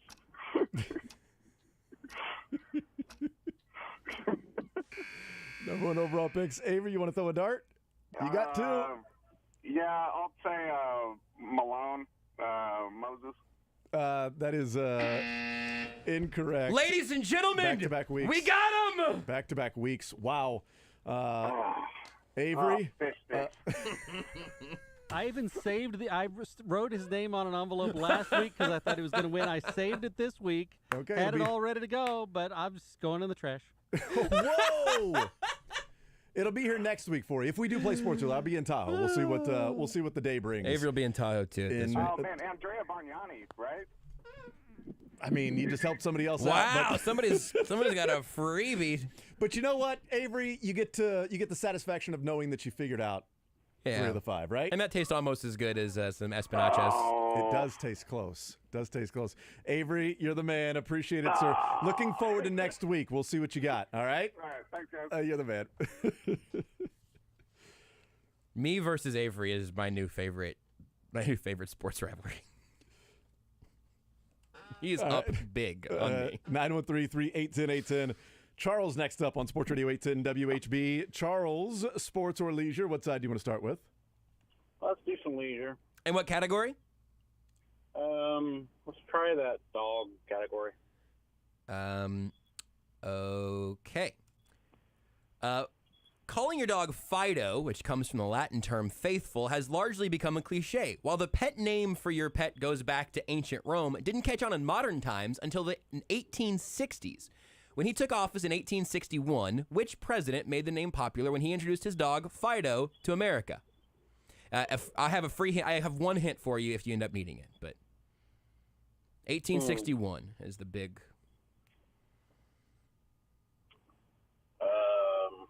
Abraham Lincoln. Abraham Lincoln. That's absolutely right. The hint is that he attended his funeral a few years later. Oh, wow. The dog attended the president's funeral. Now you know it's Abe Lincoln, so it's not as confusing. Yeah. There you go. Do you know that? Fido, an Abe Lincoln thing. How about that? On to the sports side. What category are you thinking, Charles? Run through them again for me. Yeah, we got stadiums.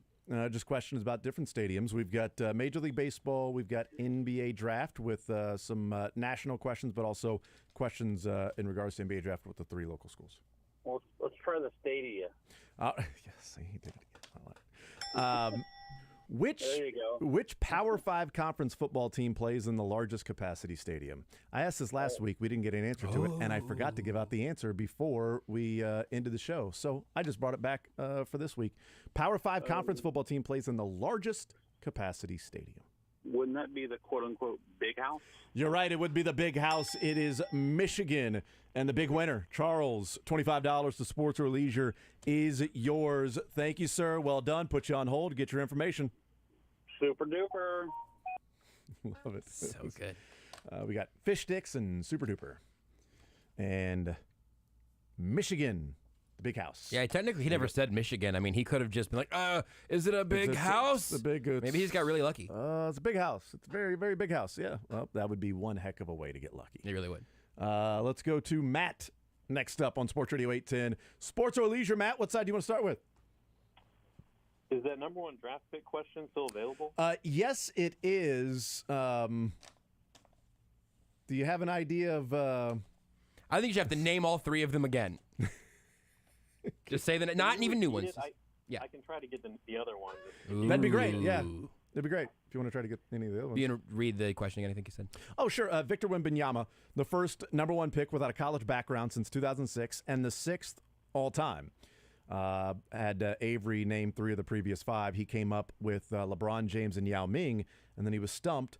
And then eventually, after the buzzer, he decided to yell out Andrea Bargnani, which is correct, but, whatever. Do you have an idea of who the either of the other two players? I think I do. Dwight Howard? That's right. Dwight Howard in 2004. Boy, I didn't even think about him. And go ahead. Kwame Brown? Kwame Brown. Wow. Kwame Brown, 01. Yao Ming, 03. Yao Ming, 02. LeBron James, 03. Dwight Howard, 04. Bargnani, 06. Wembanyama, 2023. Yao Ming was the year before LeBron? Mm-hmm. I know we can always take another second to put LeBron in context, but it feels like Yao Ming's been out of basketball for 20 years. I'm just going to set this one out. Go right ahead. Yeah. Hey, this LeBron fella might be pretty good. I'm starting to think he might be in that sort of top two conversation. No argument Maybe for not me. two. He's not. That's crazy. On to the leisure side with Josh. We got Art, Dogs, and Marvel, and IMDb. IMDb, please. Okay, I got it. My Google Doc has gotten so long. Scrolling from the top to the bottom takes a second. It's not great. The crew of a commercial spacecraft encounter a deadly life form after investigating an unknown transmission.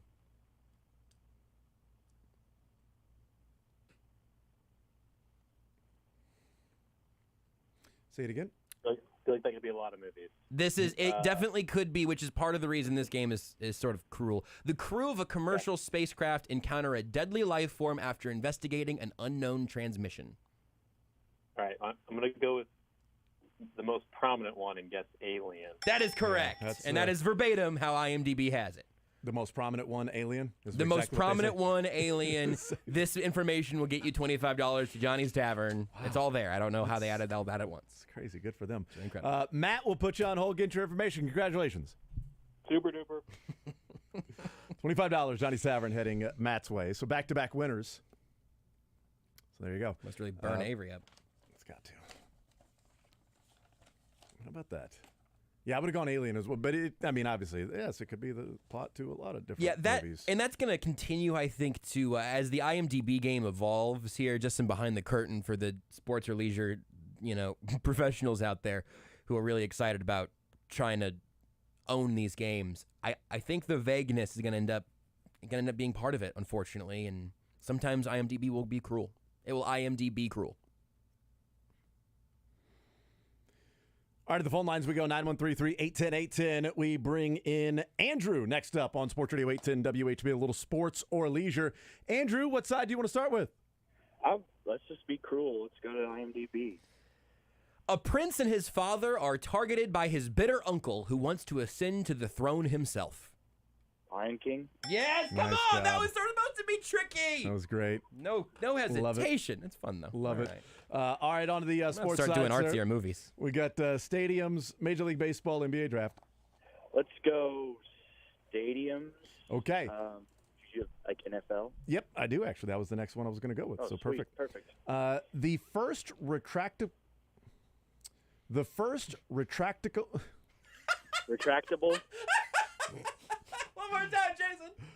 Oh, boy, I am making sure that we are going to be fine with cuts tomorrow. Short week, be damned. The first retractable... Nice. Retractable...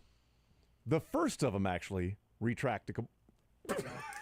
Got confident. Yeah, got cocky. I got it. I got cocky there, Andrew. I got cocky. Retractable... Do you smell toast? You say the first two, and I'll say the next one. Retract. Able. I was going to go able. Retract able. Oh, Roof. my goodness. NFL Stadium was NRG Field. Built in 2002 for the Houston Texans. Did you know that? First retractable roof was NRG Field in 2002 of the Houston Texans. There have been, Andrew, 10 new stadiums built since then. Really? Only 3 of the 7 are open-air stadiums. So 10 stadiums built since the first retractable. Unreal. It's unbelievable. I don't know how I'm supposed to answer this. I don't either, dude. I don't even know what the question is. I'd like to issue in a retraction. Is that retractionable? I think it is. Yeah, I think that you're going to have to retract all the way to Johnny's. I think I have to name some open-air stadiums, but I'm not completely sure yet. It's all been a little fuzzy. It's unbelievable. We have to back retract. I've clearly got the yips. Openable and closable roof. Retractionable. The first, I'll say it right, retractionable. Nailed it. So anyway, the first roof that retracts in 2002. 3 of the 7 stadiums that have been built since then are open-air stadiums. Name any of the 3. Since then, since 2002. 3 of the 10, I should say. 3 of the 10. 7 retractable. Or fully domed, right? Fully domed, mean, yeah. So Domedable. they are open airs. We're looking for an open air, and you're asking for one of them. Any of the 3 open-air, non-retractable. Holy bleep.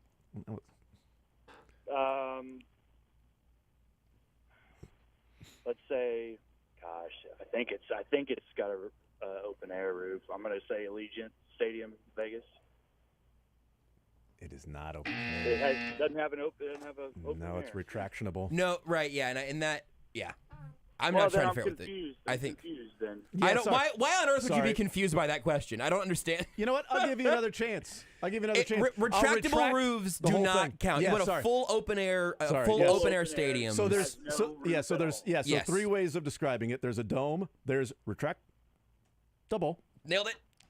I was waiting for Andrew to finish it for me. Retract, double, and then there's open air, like Arrowhead. Okay. So All right. any of the 3 stadiums that are full open air, 10 stadiums have been built since then. 7 of them have a roof, or it's retractable. Gosh. God, that new New York one might be. God, it's cold there.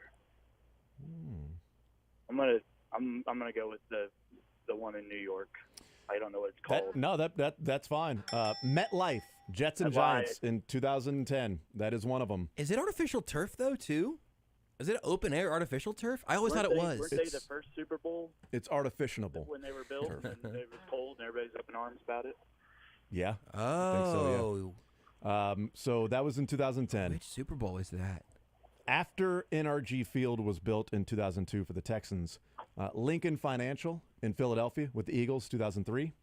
I didn't know that was... MetLife in 2010, and then Levi Stadium in San Francisco, 2013. That one. Okay. Those are the 3. Go with that one Every other stadium that's been built since 2000, well, in counting 2002, has been dome or retract. Double. Thank you. Is that a winner for You're Andrew? now able to go to Johnny's, $25. Thank God. And our long national nightmare is over. Andrew, thank you for playing, and enjoy Johnny's. And maybe we give you 2 gift cards for having to put up with that. I'm not sure. Thank you. Retractable. Thanks for being able when Jason wasn't. Where's Kane when you need him? Super duper, man. Hey, just a fun reminder, that Super Bowl that was in MetLife, Seahawks Broncos. 43-8. Oh. That was a fun one. Yeah. I enjoyed that one quite a bit. That wasn't a retractable roof? No, and nor was it a retractable loss for dang Is Broncos. It retracticable? I think you've nailed it. I think every time you say it, you get closer to getting it right. That is an amazing blind spot that I've never had happen with. Typically, it'll be later on when I get another name wrong, right? Yeah. Oh, okay. Oh, I pronounced the name wrong later on. Like earlier, you told one of the callers they had just won $25 to Sports or Leisure, and I just let it go. Did I really? Yeah, absolutely. Well, yeah. Is That it, didn't feel is like it Friday? it was- This has been a long week, It's okay? been a long It's been week, a long man. week, Josh. Get off my back, all right? We have been doing so much radio this week. Rest versus You rest. know, I'm not staring at everybody else when they're at their job and they type a word wrong. Got to hit that retractable button. And you guys are out there working at your job. I'm not jumping up and down at the end of the bed while you're working. It'd be weird. Like, where are they working? There's a bed to jump at. Oh, you didn't pronounce a word right. 12 times in a row. I'm really excited to go through the count and just figure out. You should, for cuts tomorrow, Oh, yeah. it should be every wrong one ends with an eh. Oh man, I don't know that to we the have that ding, many. ding, eh. I don't we have that many buzzers left. Is it retractable? Is it retractable? Retractable. Retract. You got it. A bull. You're never gonna get it wrong again. You know, I did a lot of practice in college with statistics. Yeah. Because I couldn't say statistics. Or you just I would kinda- just start saying stats. Well, when you look at the stats of this stats. I think that's fine though. How often do Thank you really you. need to say statistics? Yeah, it's a retract roof. See, yeah, that It's just huh. Well, you got dome roofs, you got roofs that open and close. That's I think that's what life is really about. We all have that. We all have a word that we think we know it. Maybe you don't know how to spell it, so you just go ahead and find the different path. Well, I know this. There's one thing that will get me to vote against the stadium in Kansas City. Mhm. If you make that thing retractable, I'm not going to vote for it. So, John Sherman, you want me on your side? It's an open air stadium. Clark, Or Mark Donovan? a roof that doesn't open. That's fine. Clark, Mark Donovan, you want me on your side with the new Arrowhead? That roof better stay open or stay closed. If it retracts, so will my vote. I don't live in that county. So will my on-air opinion. You It will can be begin bought. lobbying against it. Just the retractable part of it. Can we retract this entire segment? Unfortunately, I don't think we can. I'll see what I can do. It's mainly the antics that piss me off. Take the show with you by listening live on 810WHB.com, in the 810 mobile app, or by subscribing to The Zone wherever you get your podcasts. Hey folks, it's Todd Lebo here for my good friends at Robert Brogdon's Olathe Buick GMC, home of the 90-day money-back guarantee on all new vehicle purchases. You know, Brogdon is the #1 seller of GMCs in Kansas and Missouri, and the #1 seller of Buicks in Kansas.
retractable.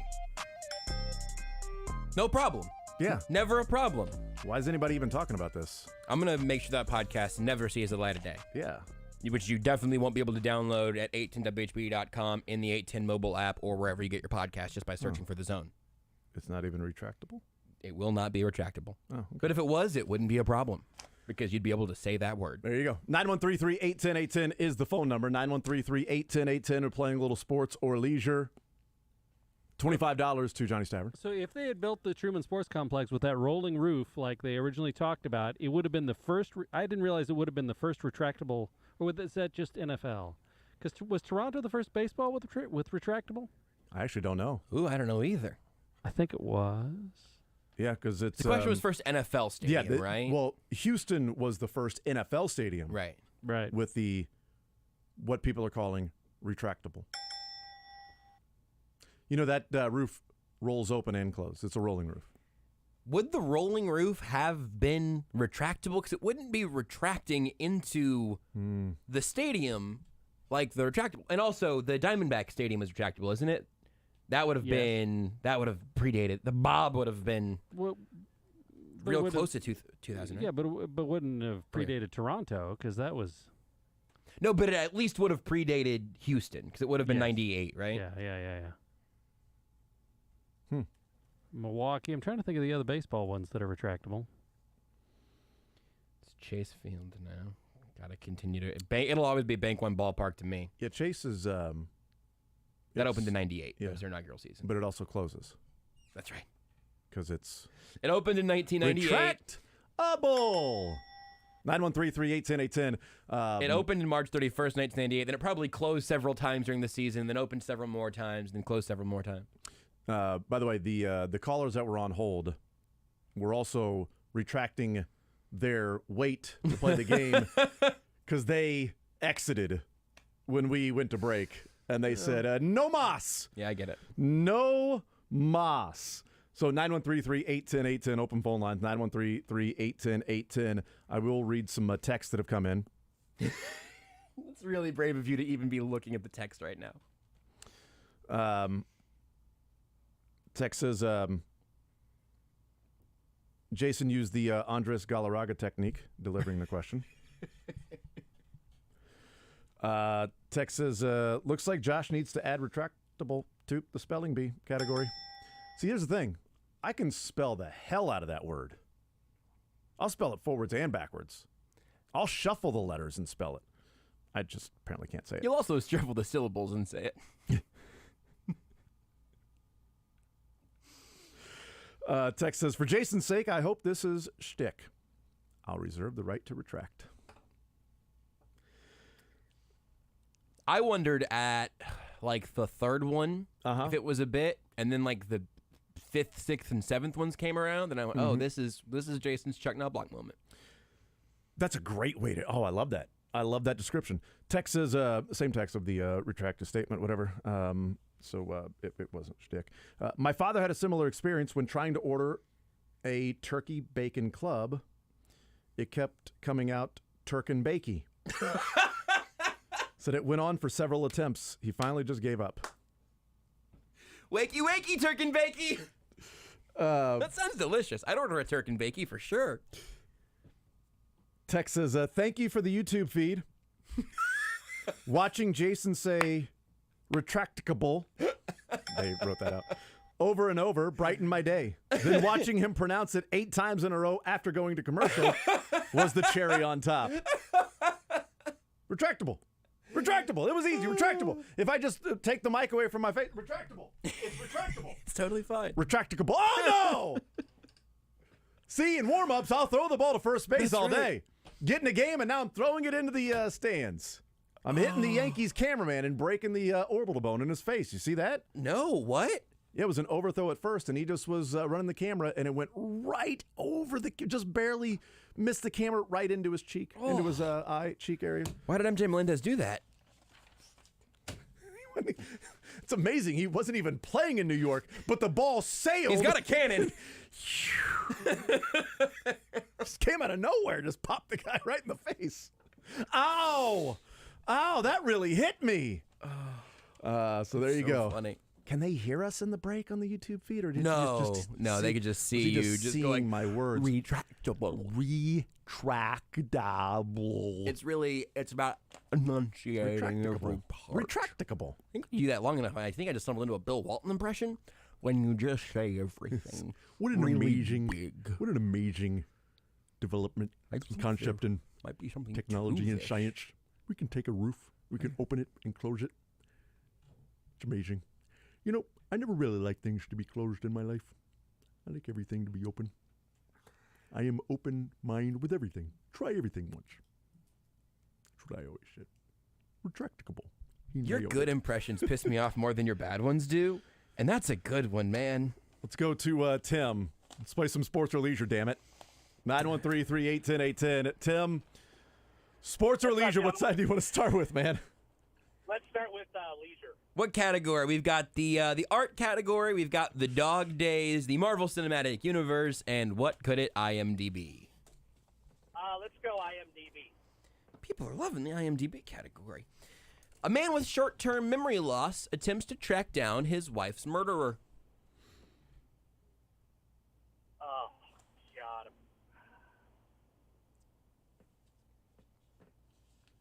Is it like Memento? Yeah. It's not like Memento, it is Memento. Nice job. Good work. Nice job.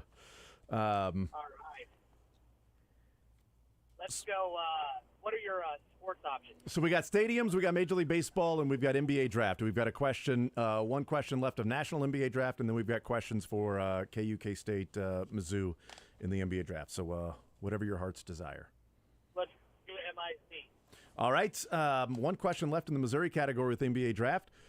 Since Doug Smith was taken number 1 overall, or number 6 overall in 1991, number 6, Mizzou has had one player taken in the top 10. Who's the player drafted in the top 10 since Doug Smith went number 6 in 91? Oh, gosh. There's one obvious one out there, but I don't know if he snuck inside the 10. If it's obvious, it's probably not. If you're thinking like Porter. Exactly. Were you thinking Michael Porter Jr.? I wasn't until that last statement. No, it's not. It's not Michael. He Porter was a Jr., lottery pick, but not he top was number 10, 14. right? Okay. Yeah. Let's see. Well, maybe the obvious one is the one you're thinking of. I thought you were going to say, well, maybe the obvious one is Porter Jr. who went. What was that year on Doug Smith again? 91. 91. Okay. Man, if I had to guess, top 10. Keon Dooling? Nice job. Keon Dooling in 2000 went number 10. And if you were saying that was the obvious one in your mind, then I apologize for saying, well, probably, because I'm not sure how many people would have got Keon Dooling going number 10. He actually has Dooley tattooed on his inner forearm, just all preparing for this one too. What about Dooling? Does he have that one? Huh? I have a dueling tramp stamp, actually. That's good. It's really hard. You have to have the little mirror and everything, but it's the whole procedure. Dueling tramp stamp. That can be different things. Are they That's dueling? got to be a brand new sentence. I got a tramp stamp, and they got a tramp stamp, and now it's just dueling. Everybody's getting a tramp stamp. Who's got the best one? It's just dueling tramp stamps. Got dueling tramp So it's like the stamps. dueling banjos, only with tramp stamps. You got a purty mouth. All right, we'll put you on hold, Tim. Get your information. Congratulations, sir. I'm going to have to stay really late today to cut all the nonsense. 9133. Boy, it is not going to feel like it was a short week for the cuts tomorrow. No, it's not. It's just going to be last segment. And this segment, it's going to be the last hour because we had really Ellie De La could. Cruz with his baseball bat. His massive swinging baseball bat. That's right. 913-381-0810 is the phone number. 913-381-0810 to play a little sports or leisure. Why has this show been so weird today, do you think? It's a great question. I don't know. We had 2 really good long interviews with great football talk. Right. We have not yet mentioned that Jordan Lyles is pitching tonight, which I think is fine for us to do. Well, way to go. Way to go. We've had many people hang up while on hold in sports or leisure. I realized that. That's cool. We were going to get to you guys. It's fine. I mean, Yeah, I promise we were eventually going to get there. I didn't think I would run into a roadblock. That's like right. that. It's like there are definitely people listening right now being like, man, these guys are just running that bit into the ground. Not a bit. bit. Yeah, I wish. Not a bit. I wish it was one of those where like, okay, we get it. Yeah, but I don't. That's right. You get it. Yeah. We don't yet. That's the point. We're in the ground. We didn't run here. But as we go to break. Again, 913-381-810 is the phone number if you want to weigh in. You know, one of the things I always thought would have been cool to do, or still would be cool to do? It'd be crazy if I guessed this with no other context. So, no, I don't know. What is it, Jason? I've always wanted to swim with dolphins. I thought that'd be pretty cool. Absolutely. I didn't realize that it was such an issue that if you swim with dolphins, it pisses people off. I also did not realize this. Mainly the Miami Dolphins. Yeah. Snowflake. Maybe it pisses people off because it was Brittany Mahomes, and that adds to it. People like being mad at her for no discernible reason. Yeah. Brittany tweeted out a picture of her with a dolphin, and then Sterling in the picture too, and captured it with ever snuggled a 400-pound dolphin, ? With heart emojis and things like that. And apparently many people were not happy, including PETA. Shocker. Yeah. And oddly enough, PETA and Katniss both were not happy. That was weird. They were both pissed off about it. Not sure why. PETA writes on Brittany's page, "We know you love companion animals, but we hope to see you extend your compassion to marine life too. These types of interactions are dangerous for them and us." So there you go. Apparently it's a big issue that if you swim with dolphins. By the way, that dolphin looks happy as hell. Dolphins do look happy, pretty much. That is a smiling ass dolphin. 24/7. I mean, how could you not be? If I am a dolphin, how could you not be happy to be a dolphin? Yeah. Well, but I think there was a long time when you weren't happy to be a dolphin. I think it's Tyreek's fair, very happy to be a dolphin now. He should be. The only 400-pound dolphin I want anything to do with is Christian Wilkins, but I'm just built different. Are you though? No, I just would be a nice addition to the depth chart. So yeah, is that because I was surprised by that? Like my little sister is going in, like she has already started like planning that her like collegiate learning sphere is going to be in marine life. They live in Florida now. She can just walk out into the beach and just grab fish out of the water and as a an island princess. Is she upset with this? Like, would she be mad? Well, no, that's the thing is I just assumed that they have dolphins just like swim around the outside of their house. It's wild. But I would have assumed that I would have heard something about all of the controversy around this apparently. I had seen the Brittany Mahomes thing, but I don't know. I mean, I know dolphins are very smart animals, and so maybe if they're being kept in really small enclosures, not treated well, that's no good. Right. But I have not heard of that. Yeah. This is new to me. Interesting. So apparently it's a controversy. So, do you know Jerron Christian is a dolphin now? He and does PETA know this? Brittany Mahomes, both just Chiefs to Dolphins. Interesting. Tyreek Hill and Tua. Awesome. I don't know, man. All right, we'll take a timeout. We'll come back. More zone maybe on the other side of the break. Maybe more sports or leisure. I don't know. We'll find out. Dolphins can waddle. So can Jalen. You're in the zone with Jason Anderson on Sports Radio 810 WHB.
You know, it's one thing to pour champagne and beer on people.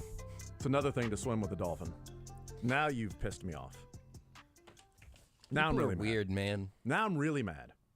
Like, I didn't realize this was a thing. I saw it come across my timeline at the last break while I was trying to pronounce retractable.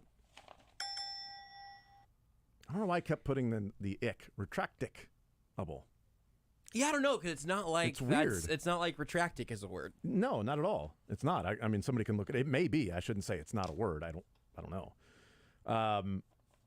Since nobody's playing some sports or leisure, do we have anything we did not get an answer to? Well, sad.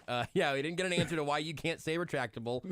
Yeah, there is not going to be an answer. Some things are better left unanswered. And some words are better left unsaid when you're the one saying them. And in this case, Yes. one of those things is Kinda retractable. Goes without saying. Literally. I wish it had. Hopefully. I wish it would have. I wish it had. I don't think I had any unanswered ones. I think we Okay. had a couple that they didn't get, but eventually came back around to. The IMDb game was huge today on the leisure side. Great. But I'll have to keep adjusting that. It might be time for that one to get a degree of difficulty harder. Also, if Pete is paying attention, Brittany Mahomes posted on Instagram of her and Patrick riding horses.